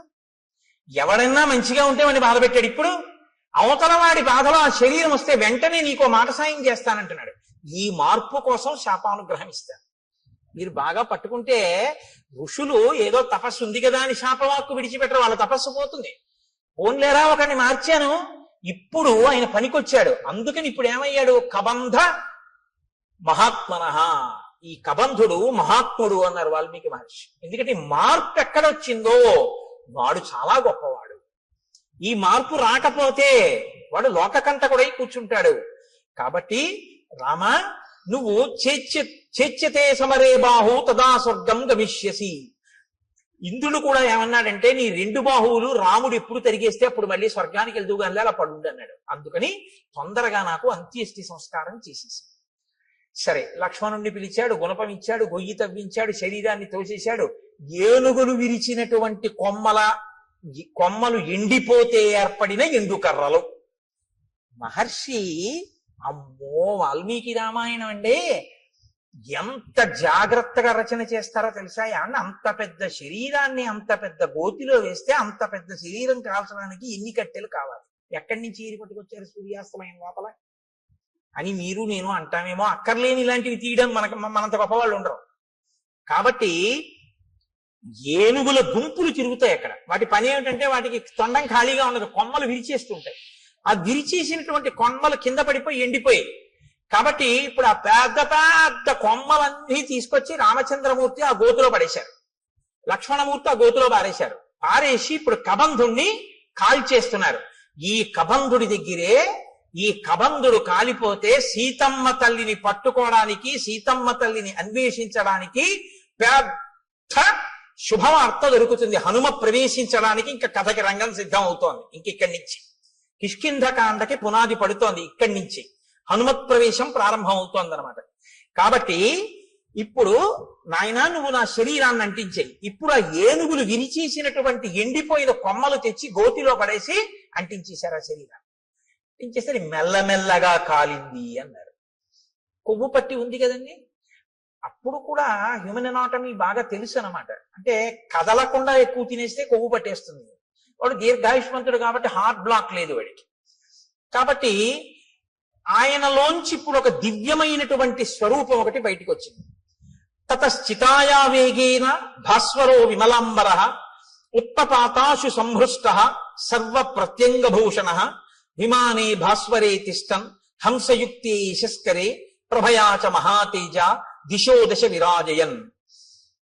దశ దిశలు వెలిగిపోయేటట్టుగా హంసలు పూంచినటువంటి రథం మీద తెల్లటి వస్త్రములు ధరించి అంగ ప్రత్యంగములన్నీ కూడా సువర్ణ మణిబయబోయినటువంటి భూషణముల చేత అలంకరింపబడినటువంటి వాడై వెలిగిపోతున్న పగిది ఒక్కసారి ఆ కబంధుడు మళ్ళీ పూర్వస్వరూపంతో ఆ రథంలో కూర్చుని కనపడ్డాడు.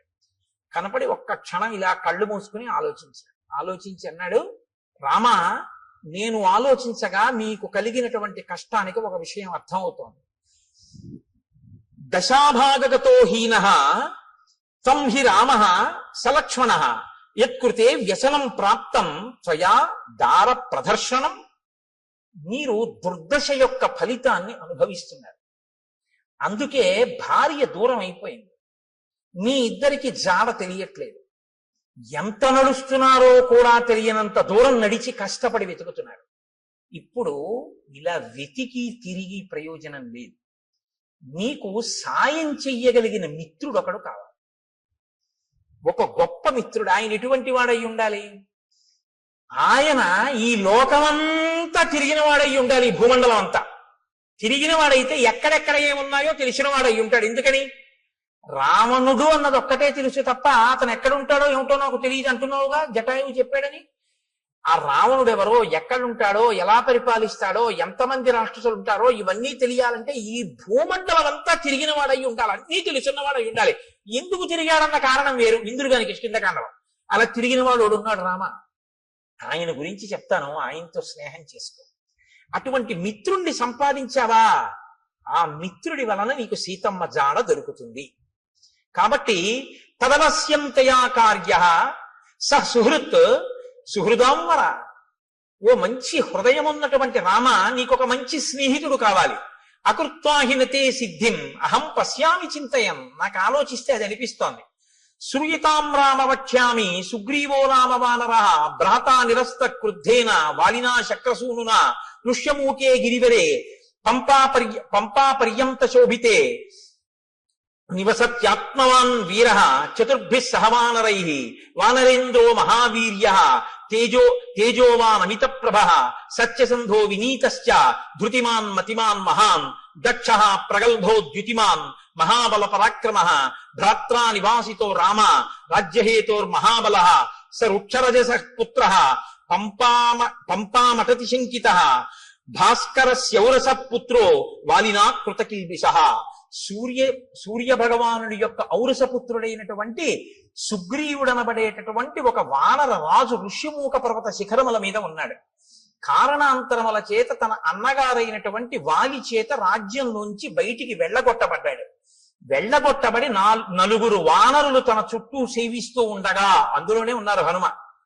నలుగురు వానరులు సేవిస్తుండగా సుగ్రీవుడు ఋష్యమూక పర్వతం మీద ఉన్నాడు. అపారమైన బలవంతుడు. ఈ భూమండలంలో ఎక్కడ ఏమున్నాయో అన్నీ తెలుసున్నవాడు. అతనితో నువ్వు అగ్నిసాక్షిగా స్నేహం చేసుకుంటే అతను దశ దిశలకి వానరములను పంపించి సీతమ్మ యొక్క జాడ కనిపెడతాడు. నువ్విలా తిరిగి తెలుసుకోక్కర్లేదు రామ.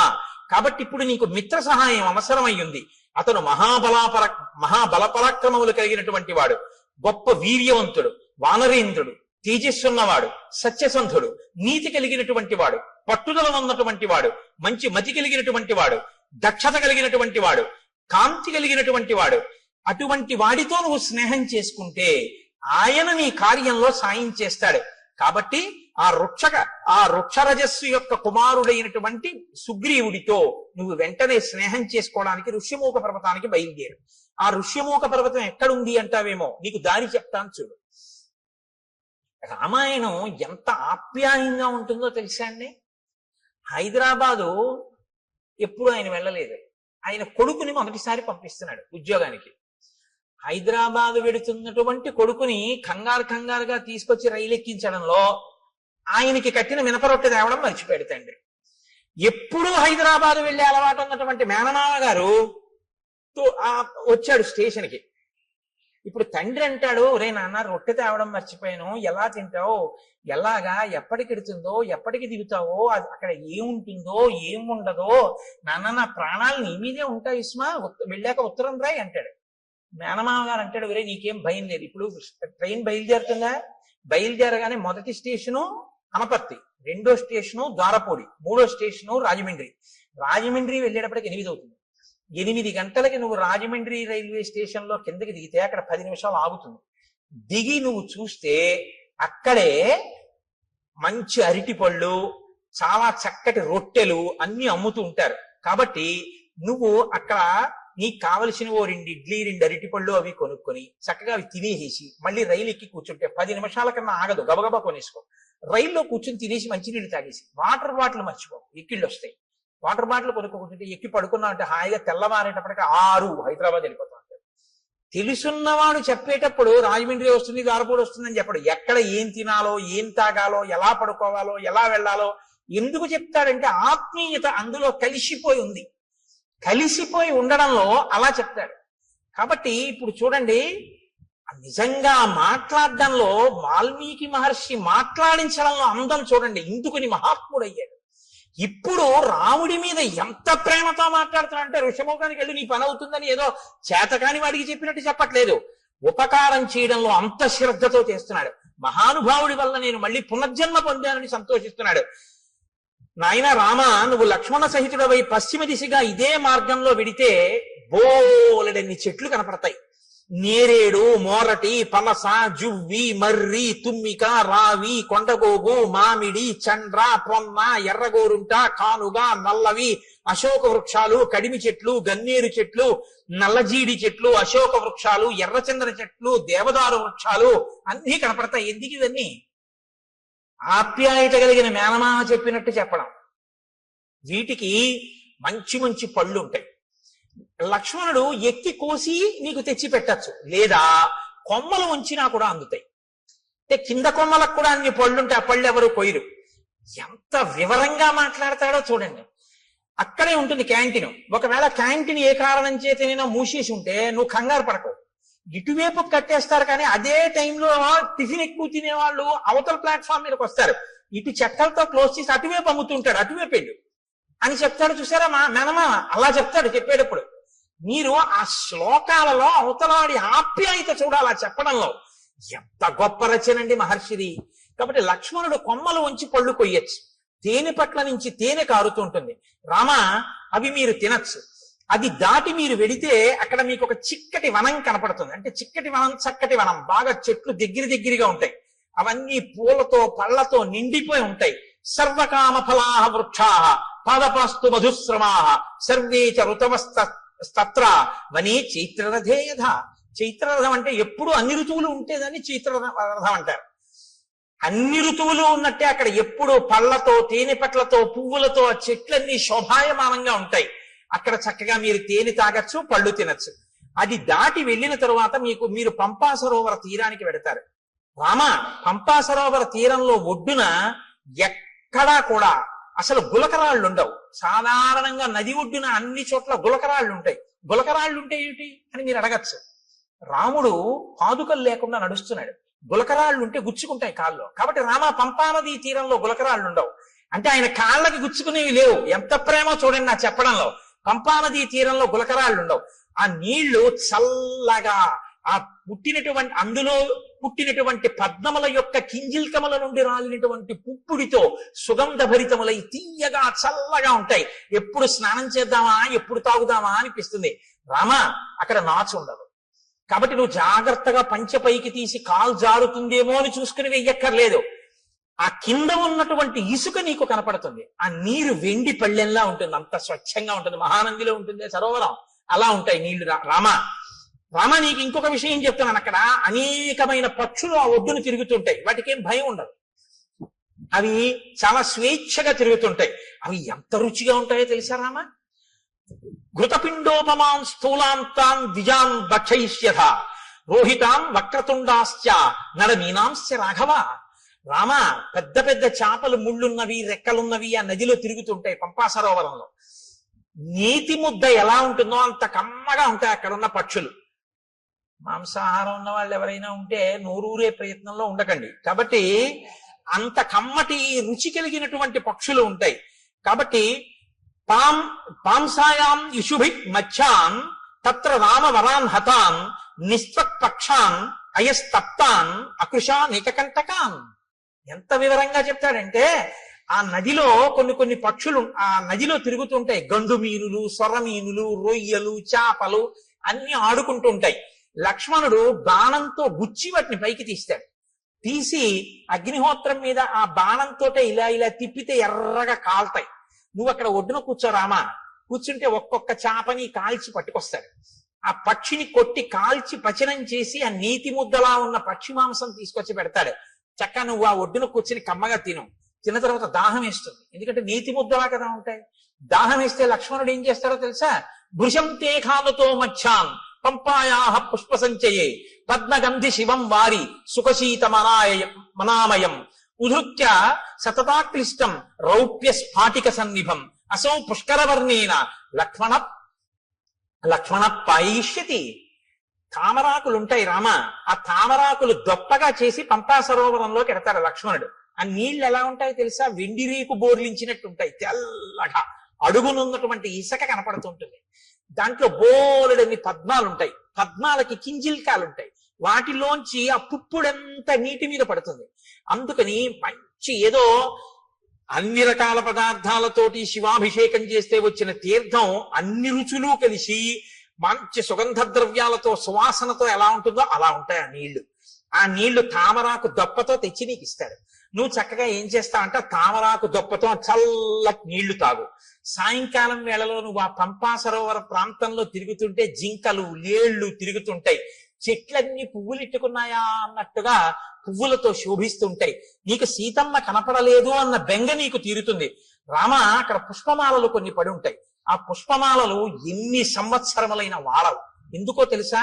నతాని కశ్చిన్ మాల్యాని తత్రారోపయితా నరః నచవై మ్లానతామ్యాంతి నచ శీర్యంతి రాఘవ. మతంగ మహర్షి యొక్క శిష్యులు గురువు గారికి సేవ చేయడం కోసమని అక్కడికి వచ్చి దర్భలవి సేకరిస్తున్నప్పుడు వాళ్ళ శరీరానికి కలిగినటువంటి శ్రమ వలన పుట్టినటువంటి స్వేద బిందువులు నేల మీద పడి పువ్వులై దండలయ్యాయి. అవి ఆ దండలు ఎవరూ తీసి ధరించారు. వాళ్ళ ఆ శిష్యుల యొక్క చెమట పువ్వులైంది కాబట్టి ఆ పువ్వులు సూర్యరశ్మికి వాడవు, గాలికి ఒడిలిపోవు. అవి ఎన్ని సంవత్సరములైనా అలాగే ఉంటుంటాయి. ఆ మాలలు ఎవరు ధరించారు. నువ్వు అక్కడ మతంగ మహర్షి యొక్క ఆశ్రమం కనపడుతుంది. చాలా లోపలికి వెళ్ళడం చాలా కష్టం, గొన్నేనుగులు దాని చుట్టూ తిరుగుతూ ఉంటాయి. రామ, అక్కడే శబరి ఉంది ఇప్పుడు ఆ ఆశ్రమంలో. తేషాం గతానాం ఆద్యాపి దృశ్యతే పరిచారిణి శ్రమణీ శబరీనామ కాకుత్స చిరంజీవిని త్వాంతు ధర్మే స్థితా నిత్యం సర్వభూత నమస్కృతం దృష్ట్వా దేవోపమం రామ స్వర్గలోకం గమిష్యతి. నువ్వొక్కసారి ఆ ఆశ్రమంలోకి వెళ్ళి శబరిని చూస్తే శబరి నిన్ను చూసిన తరువాత స్వర్గలోకానికి వెళ్ళిపోతుంది. నీకోసమే ఎదురు చూస్తాను. రామ, అక్కడ నుంచి కొంచెం ముందుకు వెడితే ఎప్పుడు ఏనుగులు తిరుగుతూ ఉంటాయి. ఆ ఏనుగులు తిరుగుతున్నటువంటి ప్రాంతానికి లోపలే మతంగ మహర్షి చేత నిర్మింపబడిన మతంగవనము అని ప్రసిద్ధికెక్కినటువంటి ఆశ్రమం ఉంది. అక్కడే పంపా సరోవరానికి తూర్పున ఋష్యమూకము అనేటటువంటి ఒక పెద్ద పర్వతం ఉంది. ఆ పర్వతం యొక్క గొప్పతనం ఏమిటో తెలుసా రామ? ఋష్యమూకస్య పంపాయా పురస్తాత్ పుష్పిత ద్రుమః సుదుఃఖారోహణో నామ శిశు నాగాభిరక్షిత ఉదారో బ్రహ్మణా చైవ పూర్వకాలే వినిర్మిత శయాన పురుషో రామ తస్య శైలస్య మూర్ధని యత్ స్వప్నే లభతే విత్తం తత్ ప్రబుద్ధోది గచ్చతి నత్వేనం విషమాచారః పాపకర్మాధిరోహతి యస్తుతం విషమాచారః పాపకర్మాధిరోహతి తత్రైవ ప్రహరంత్యేనం సుప్త ఆదాయ రాక్షసాః తత్రాపి శిశునాగానాం ఆక్రంధ శ్రూయతే మహాన్ క్రీడతాం రామ పంపాయాం మతంగారణ్యవాసినాం. ఆ ఋష్యమూక పర్వత శిఖరములున్నాయే, ఆ శిఖరము పైకి ఎక్కడం చాలా చాలా కష్టం రామ. అందుకే ఆ శిఖరానికి పేరు ఏమని పిలుస్తారో తెలుసా? దాన్ని సుదుఃఖారోహణ శిఖరము అని పిలుస్తారు. ఎక్కడం చాలా కష్టం కాబట్టి ఆ శిఖరం మీదకి ఎవరు ఎక్కలేరు. దాని చుట్టూ ఎప్పుడు గొన్నేనుగులు తిరుగుతుంటాయి, శిశునాగములు. కాబట్టి ఆ గొన్నేనుగులు గుంపులు గుంపులుగా తిరుగుతుంటాయి. పంపా సరోవరంలో నీళ్లు తాడి ఆడుకుంటుంటాయి. ఎవరైనా శిఖరం పైకెక్కి రాత్రి నిద్రపోయినప్పుడు వాళ్ళ కల్లో ఏం కనపడుతుందో అది వాళ్ళకి దొరుకుతుంది తెల్లవారేటప్పటికి. పాపాచారం కలిగిన వాళ్ళు ఋష్యమూక పర్వతం మీదకి ఎక్కి ఉండలేరు. ఒకవేళ ఉన్నా వాళ్ళకి నిద్ర పట్టగానే రాక్షసులు వచ్చి చంపేస్తారు. కాబట్టి ఏమర్థం అవుతోంది? ఋష్యమూక పర్వతం మీదున్న సుగ్రీవుడు నలుగురు వానరులు పాపాచారము కలిగిన వారు కారు. వారు పాపాచారులు అని వాలి తరిమేశాడు తప్ప వాళ్ళు నిజమునకు పాపాచారులు కారు. అటువంటి వారైతే రామా నిన్ను వాళ్ళతో సంధి చేసుకోమని చెప్పడం, ఇది దాని అర్థం. కాబట్టి యత్ స్వప్నే లభతే విత్తం తత్వబుద్ధోధి గచ్చతి. రాత్రి కల్లో ఏం కనపడిందో అది తెల్లవారేటప్పటికీ ఆ కొండ మీద దొరుకుతుంది. కాబట్టి రామ ఆ పర్వత శిఖరం మీదకి వెడితే అక్కడ ఒక గొప్ప గుహ ఒకటి ఉంది. రామతస్యతు శైలస్య మహతీ శోభతే గుహ శిలాపిధానా కాకుత్స దుఃఖం చాస్యాహ ప్రవేశనం. ఆ గుహకి ఒక పెద్ద శిల అడ్డు పెట్టుంటుంది. దానిలోనే సుగ్రీవుడు నలుగురు వానరులతో ఉంటాడు. ఆ గుహలోకి ప్రవేశించడం చాలా కష్టం. తస్యా వసంతి సుగ్రీవ చతుర్భిః సహవానరైః కదాచిత్ శిఖరే తస్య పర్వతస్యావతిష్టతే. రామ, ఆ శిశునాగములు, ఆ గొన్నేనుగులున్నాయే, అవి పంపా సరోవరంలోకి వచ్చి నీళ్లు తాగి పైకి చిమ్మి ఆడుకుని పెద్దగా అరుస్తుంటాయి. అవి అలా అరిచినప్పుడు వాటి యొక్క ఘీంకారములు ఆ పర్వత శిఖరం మీదకి వినపడుతుంటాయి.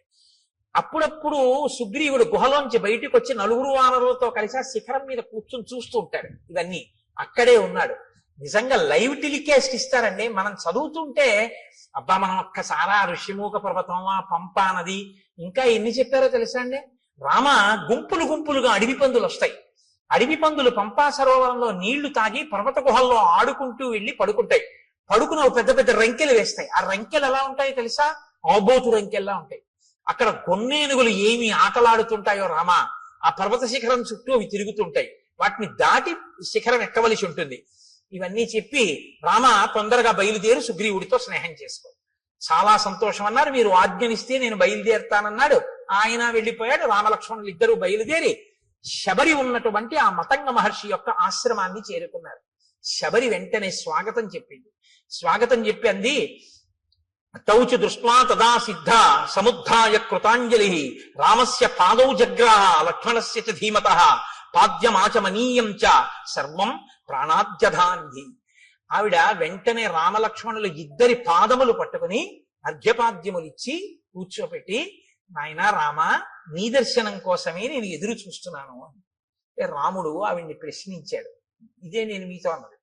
రాముడు ఎవరితో ఎక్కడ ఎలా మాట్లాడతాడో మీకు అలవాటైతే ఎక్కడ ఎలా మాట్లాడాలో మీకు వచ్చేస్తుంది కొన్నాళ్ళకి. తాపసితో మాట్లాడుతున్నాడు కాబట్టి ఆయన ఎలా మాట్లాడతాడో చూడండి. తమువాచ తతో రామః శ్రమణీం సంసిత వ్రతాం కచ్చిత్తే నిర్జితాః విఘ్నాః కచ్చిత్తే వర్ధతే తపః కచ్చిత్తే నిహిత క్రోధాహారస్య తపోధనే కచ్చిత్తే నియమాః ప్రాప్తాః కచ్చిత్తే మనసః సుఖం కచ్చిత్తే గురు శుశ్రూషా సఫలా చారుభాషిణి. ఓ శబరి, నీ తపస్సు విఘ్నం లేకుండా కొనసాగుతోందా? నువ్వు ఆహారమును స్వీకరించేటప్పుడు నియమాన్ని ఉల్లంఘించకుండా ఆహారాన్ని తీసుకోవడంలో ఏ ఇబ్బంది లేకుండా తీసుకుంటున్నావంటే రుచికి లొంగకుండా ఉండగలుగుతున్నావా? కచ్చిత్తే వర్ధతే తపః, తపస్సు రోజు రోజుకి పెంచుకోగలుగుతున్నావా? ప్రతిరోజు నియమాలు పాటిస్తున్నావా? నీ మనసు సుఖంగా ఉంటోందా? నీ గురు శుశ్రూష బాగా చరిగిందా? నాకు వాటి గురించి చెప్పు. ఎవరిని ఏవడగాలో అవి అడగాలి. అడిగితే ఆవిడ చాలా సంతోషించింది. అద్య ప్రాప్తా తపస్సిద్ధి తవ సందర్శనాన్మయ అద్యమే సఫలం తప్తం గురువస్య సుపూజితాః అద్యమే సఫలం జన్మ స్వర్గస్యైవ భవిష్యతి త్వయిదేవ వరే రామ పూజితే పురుషర్షభ చక్షుషా తవ సౌమ్యేన పూతాస్మి రఘునందన గమిష్యాం అక్షయాన్ లోకాన్ తత్ప్రసాదాదరిందమా. నాయన, ఎప్పటి నుంచో నీ దర్శనం కోసమే ఎదురు చూస్తున్నాను. నా తపస్సు ఇంతకాలం నిర్విఘ్నంగా సాగింది అని గుర్తు ఏమిటో తెలుసా? నా తపస్సు సిద్ధి పొందింది అనడానికి తార్కాణమే నీ దర్శనం. నీ దర్శనం కోసమే చూస్తున్నాను.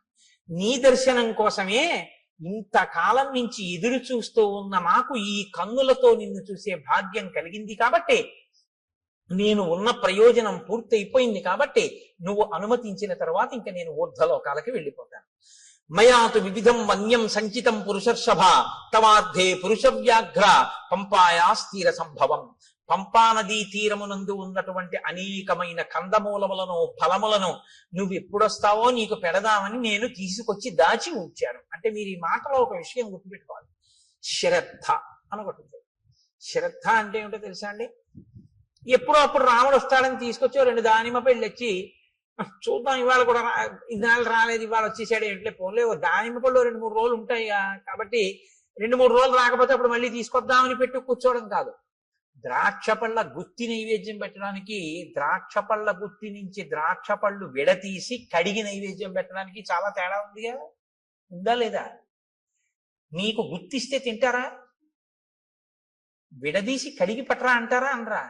ఈశ్వరుడు తినాలంటే గుత్తి ఎలా నైవేద్యం పెడుతున్నావు? నీకు తినాలని కోరుకుంటే పూజలో అంతర్భాగం చక్కగా పళ్ళన్నీ విడదీసి నీళ్లతో కడిగి పళ్ళెంలో చక్కగా అందులో మెత్తబడిపోయిన పళ్ళు తీసేసి మిగిలిన పళ్ళు వెండి పళ్ళెంలో నీ వెండి పళ్ళెం కూడా కాదుగా, ఇచ్చారుగా పెద్ద పళ్ళెం చక్కగా నైవేద్యం పెట్టమని, అందులో చక్కగా విశాలంగా పెట్టి రామ చక్కగా మెల్లగా అమ్మ నా తల్లి సీతమ్మ లక్ష్మణయ్య ఒక్కొక్క పండు తీసుకుని హాయిగా తినండి అని ఆ పళ్ళెం అక్కడ పెట్టి ప్రశాంతంగా నివేదన చెయ్యి. నువ్వు కడిగినందుకు పొంగిపోతాడు ఆయన, అది పూజ. ఓరి ఓరి ఓరి వీడు నేను తినాలని పళ్ళు కడుగుతున్నాడు సీత చూసావా అంటాడు. గుత్తి అక్కడ ఎట్టి నైవేద్యం పెట్టు. ఏమన్నా చూసారా, అందులో చప్పబడిపోయినవి, మెత్తబడిపోయినవి, కుళ్ళిపోయినవి అన్నీ పెట్టేస్తున్నాడు. ఎదురుగుండా కనపడు గింజలు నేను విప్పి పెడుదును, కానీ తల్లి సీతమ్మ చూస్తోంది. అన్ని ద్రాక్ష పళ్ళు నువ్వే కడిగేసి, అరటిపండు తొక్కలు నువ్వే తీసేసి అన్ని పెట్టేస్తే మా ఆయనకి నేను పెట్టుకోవద్దయ్యా ప్రేమతో, అవి నాకి నేను విప్పి పెట్టుకుంటాను ఎంత బాగున్నాయో అంటోంది.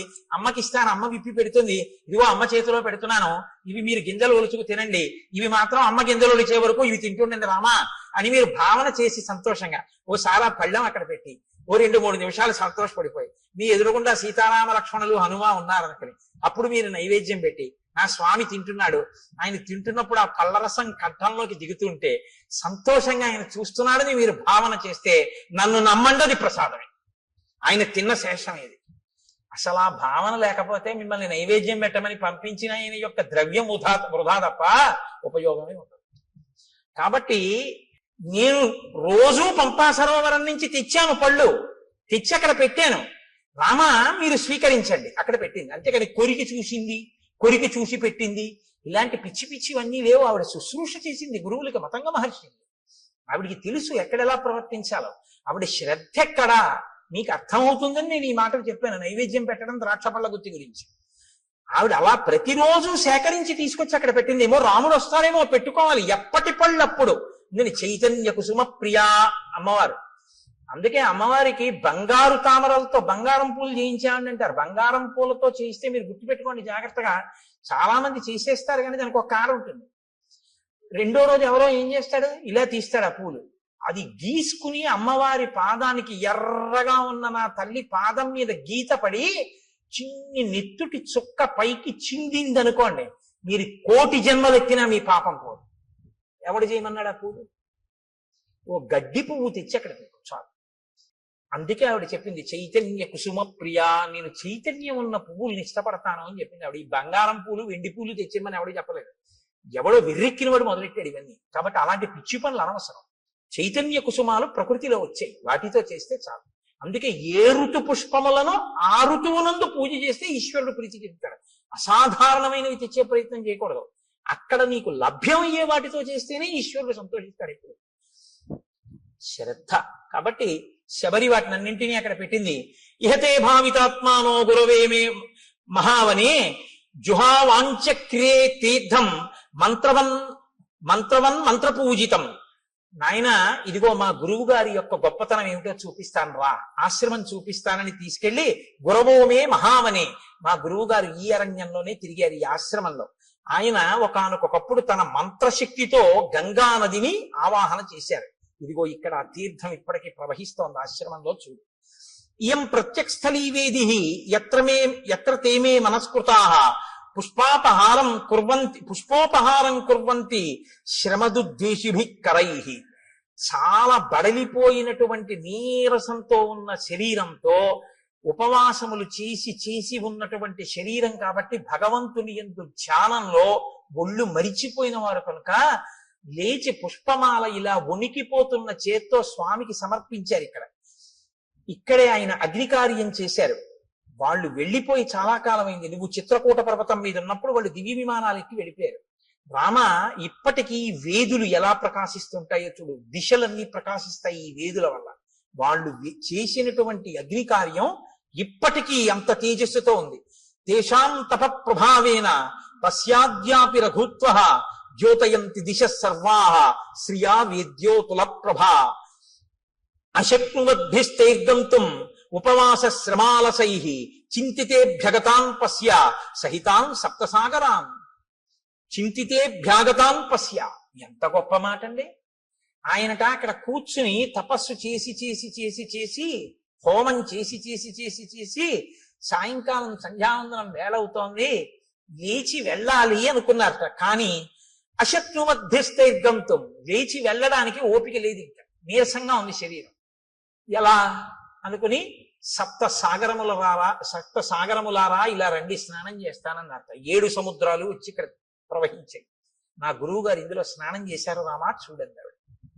అంటే ఈ జాతి యందు ఋషుల యొక్క శక్తి ఏమిటో చూస్తున్నారు మహర్షి రామచంద్రమూర్తి.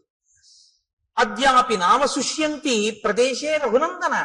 మా గురువు గారు శిష్యులు ఇక్కడే నారచీరలు ఒంటి మీద బట్టతో స్నానం చేయాలి, చేసి ఆ బట్ట పిండి ఆరేశారు. వారి శరీరమునకు తగిలిన కారణం చేత ఆ చీరలు ఆరలేదు. అది వాళ్ళ తపశ్శక్తి. దేవకార్యాన్ని కుర్వద్భిః యానీమాని కృతాని వైః పుష్పైః కువలయై సార్థం మ్లానత్వం నోపయాంతి వై. వాళ్ళు చేతులతో ముట్టుకుని ఇక్కడ దేవతలకి పుష్పాలు సమర్పించారు. ఆ పువ్వులు ఇన్ని సంవత్సరములైన వాడవు, అలాగే ఉన్నాయి చూడు. ఇది మా గురువు గారి గొప్పతనం. కాబట్టి రామ, నేను నీ గురించి ఎదురు చూస్తున్నాను. నీకు ఆతిథ్యం ఇమ్మని మా గురువు గారు చెప్పారు. దర్శనం చేసుకుని ఆతిథ్యం ఇచ్చి రమ్మన్నారు. ఇటుగా రాముడు వస్తాడు, ఆతిథ్యం ఇవ్వడానికి ఉండాలన్నారంటే రామచంద్రమూర్తి ఆగమనానికి ఎలా ఎదురు చూశారో చూడండి. నీకు నేను స్వాగతం నెరపాను కాబట్టి ఇక నేను ఊర్ధ్వలోకాలకి వెళ్ళిపోతాను. ఎంత తేలిగ్గా చెప్పేసిందో ఆవిడ వెళ్ళిపోతాను. రాముడు లక్ష్మణుడి వంక చూసి శరభంగాశ్రమంలో చూశారు ఈ శక్తి. ఒక ఆడది తాపసి సన్యాసి, ఆవిడ చెప్తోంది వెళ్ళిపోతానని. ఈ దేశంలో ఆడవాళ్లు కూడా అంత తపశ్శక్తి సంపన్నులు. అనసూయని చూసాం, శబరిని చూస్తున్నాం. కాబట్టి ఇత్యుక్తా జటిలా వృద్ధ చీరకృష్ణాజినంబర తస్మిన్ ముహూర్తే శబరి దేహం జీర్ణం జిహాసతి అనుజ్ఞాతాతు రామేణ హుత్వాత్మానం హుతాశనే జ్వలత్సావ సంకాశ స్వర్గమేవ జగామస దివ్యాభరణ సంయుక్త దివ్యమాల్యానులేపన దివ్యాంబరధరా తత్ర బభూవ ప్రియదర్శన విరాజయంతి తం దేశం విద్యుత్ సౌదామినీ యథా యత్ర తే స్మృతాత్మానో విహరంతి మహర్షయః తత్పుణ్యం శబరీ స్థానం జగామాత్మ సమాధిన. ఆవిడ కట్టుకున్నటువంటి నారచీర, ఆవిడ కట్టుకున్నటువంటి కృష్ణాజినాంబరం మొదలైనటువంటి వాటిని విడిచిపెట్టేసేసి ఆవిడ ఆ ఏవి కట్టుకుందో వాటితోటే అక్కడ అగ్నిహోత్రాన్ని రగల్చి అగ్నిహోత్రంలోకి ప్రవేశించింది. తన శరీరాన్ని కూడా అగ్నిహోత్రంలో వ్రేల్చింది. ఆ శరీరము అగ్నిహోత్రమునందు తప్తమైపోతూ ఉండగా నిరుపుతీగ ఎలా ఉంటుందో అటువంటి శరీరం కింద మారిపోయి దివ్యమైనటువంటి ఆభరణములు, దివ్యమైనటువంటి వస్త్రములు ధరించినదై ఈయన చూస్తుండగానే నమస్కారం చేస్తూ స్వర్గలోకానికి చేరిపోయి, ఇత పూర్వం ఆమె సేవించిన గురువులు ఎక్కడున్నారో, ఆ గురువుల శిష్యులు ఎక్కడున్నారో అక్కడికి ఈవిడ కూడా వెళ్ళిపోయింది. గురు సేవ ఎంత గొప్పదో నిరూపిస్తుంది శబరి వృత్తాంతం. గురువు గారిని సేవించినందుకు శబరి ఆ స్థితిని పొందింది రామాయణంలో. అందుకే రాముడికి అన్నిటికన్నా ఇష్టం గురుసేవ. కాబట్టి తత్పుణ్యం శబరీ స్థానం జగామాత్మ సమాధిన. ఆవిడ వెళ్ళిపోయిన తర్వాత రాముడు లక్ష్మణుడితో కలిసి సప్తానంచ సముద్రాణం యేషు తీర్థేషు లక్ష్మణ ఉపస్పృష్టంచ విధివత్ పితరశ్చాపి తర్పితాః ప్రణష్టం అశుభం తత్వత్ కళ్యాణం సముపస్థితం తేన తత్వేన హృష్టం మే మనో లక్ష్మణ సంప్రతి హృదయేహి నరవ్యాఘ్ర శుభం ఆవిర్భవిష్యతి. ఇది ఎందుకు మనం స్నానం చేయాలో తెలుసుకోవాలి.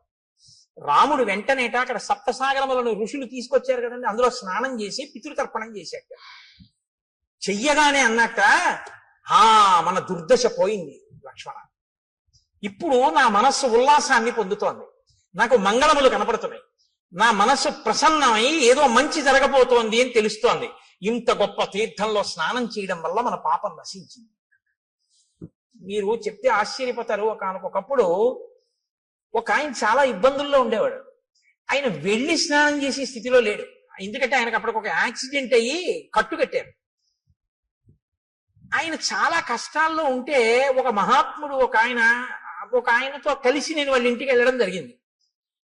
ఆయన నన్ను అడుగుతున్నాడు, ఏమండి నేను చాలా ఇబ్బందుల్లో ఉన్నాను, సాధారణంగా ఇలాంటి ప్రశ్నలు ఏదో ఈయన చెప్పగలను అనుకుంటా, రామాయణం చెప్తావని చెప్పగలనా, ఏదో పాపం వాళ్ళ సంతోషం అడుగుతుంటారు, ఏం చేయమంటారు అంటే నేను ఆలోచిస్తున్నాడు, ఏం చేయమని చెప్దాం, యాక్సిడెంట్ అయింది, కాళ్ళు విరిగిపోయి కట్లు కట్టేశారు, ఏం చేయమని చెప్తే ఏం చేయగలడు అని ఆలోచిస్తుంటే నాతో వచ్చిన మహాత్ముడు పక్కున్నది అన్నారు, ఎందుకంటే దానికి అంత బాధపడతారు, ఇక మీకేమీ అవదు, పుష్కరం నుంచి సీసాతో నీళ్లు తెచ్చుకు చల్లుకోకండి, కారు చేయించుకుని మీ ఊళ్ళో పుష్కరాలు అవుతున్నాయిగా, గోదావరి పుష్కరాలు, ఒక్కసారి నదిపాయం మీకు దగ్గరగా ఎక్కడుందో అక్కడికి వెళ్ళి ఆ ఒడ్డున కూర్చుని ఇలా వంగండి, కింద కట్లు తెరవకూడదు కానీ తల తెరవచ్చుగా, గోదావరిలో నీళ్లు తీసుకొచ్చి సంకల్పంతో మీ తల నుంచి కంఠం తడిచే వరకు పోసుకోండి.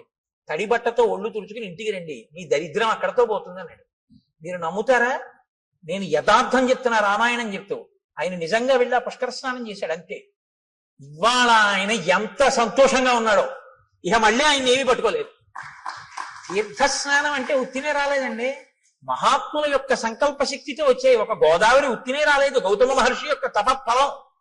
అందుకే నదులు ఎక్కడెక్కడ ఈశ్వరుడు ఉంటే అక్కడికక్కడికి వెళ్ళి చుట్టుకుంటాయి. ఎవరి దారి నేర్పారని? కృష్ణం ఉంది, విజయవాడ కనకదుర్గమ్మని సేవిస్తుంది, మంగళగిరి వెడుతుంది, అమరేశ్వరుణ్ణి సేవిస్తుంది. అక్కడి నుంచి ఎవరు చెప్పారని? శ్రీశైలం వెళ్ళిపోతుంది, ఆ లోయల్లో వెళ్ళిపోయి అక్కడికి వెళ్ళి ఆ పాతాళ గంగా జలమజ్జన నిర్మలాంగా భస్మ త్రిపుండ్ర సమలంకృత పాల భాగా గాయంతి దేవముని భక్త జనాభవంతం శ్రీమల్లికార్జున విభో తవ సుప్రభాతం అన్ని వదిలిపెట్టి శ్రీగిరిని చుట్టుకుంటుంది. దానికి ప్రదక్షిణం చేసి వెళ్ళిపోతుంది. ఎవరు నేర్పారు నదికి? ఆ నదుల గొప్పతనం అవే. అవి ఈశ్వరుణ్ణి సేవిస్తాయి. ఋషులు తీసుకొచ్చారు వాటిని. మాకు దక్షారామంలో సప్తగోదావరి అని ఉంది, ఋషులు తీసుకొచ్చారు. దాని స్నానం స్నానమే, దాని ఫలితం ఫలితమే. కాబట్టి రాముడు స్నానం చెయ్యగానే ప్రసన్నుడయ్యాడు. స్నానం శక్తి ఇస్తుందా అండి అంటే, నువ్వు ఆ నమ్మకంతో చేసి చూడు. నువ్వు నీకు టాబ్లెట్ లో ఏ కంపోజిషన్ ఉందో అందులో ఏముందో, నీకు విరేచనాలు అవుతుంటే నీకు ఏ సూక్ష్మ క్రిముల వల్ల వచ్చాయో, ఇది వేసుకుంటే నీ రక్తంలో ఎలా కలుస్తుందో, ఆ బ్యాక్టీరియా ఎలా చచ్చిపోతుందో నీకు తెలిస్తే చచ్చిపోయా? డాక్టర్ గారు 3 పూట్ల వేసుకోమన్నాడు, వేసుకున్నావు, చచ్చిపోయా లేదా? విరేచనాలు తగ్గాయా లేదా? డాక్టర్ గారు చెప్తే మాత్రం నేను ఎలా వేసుకుంటానండి, ఇందులో ఏముందో నాకు తెలియాలండి, తెలిస్తేనే నేను వేసుకుంటానండి అంటే ఒక్కలాగే తగ్గదు. నీ నమ్మకం ప్రధానం. మణి, మంత్రము, ఔషధము మూడింటికి నమ్మకం. కాబట్టి ఇప్పుడు నమ్మాడు, నమ్మి స్నానం చేశాడు, ఫలితం వస్తుంది. విశ్వాసమే ఈశ్వరుడు. మనం ఒక ఎక్కడికైనా పవిత్రమైన చోటుకెడితే తీర్థస్నానం తప్పకుండా చెయ్యాలి. కాబట్టి రాముడు ఆ స్నానం చేసి ఉల్లాసాన్ని పొందాడు. పొంది సంతోషించి లక్ష్మణుడితో కలిసి నువ్వు వెళ్ళి ఋష్యమూక పర్వతం మీద సుగ్రీవుణ్ణి కలుసుకో అని చెప్పి ఆనందంగా ఇద్దరూ కలిసి ఆ పంపా సరోవరంలో తిరుగుతూ ఇంకా సుగ్రీవుని యొక్క దర్శనం కోసమని ఎదురు చూస్తున్నారు. రేపటి రోజున మహానుభావుడు హనుమ, సుగ్రీవుడు ఆ వానరుల యొక్క దర్శనం, సీతమ్మ తల్లి జాడ కనిపెట్టడం వైపుకి కథ తిరుగుతుంది. ఇక్కడతో అరణ్యకాండ పూర్తయింది. కాబట్టి మనం ఒక్కసారి రామనామం చెప్పుకుని 11 పర్యాయాలు సంతోషంగా తర్వాత మంగళహారతి ఇచ్చిన తర్వాత ప్రసాదం స్వీకరించి బయలుదేరదాం.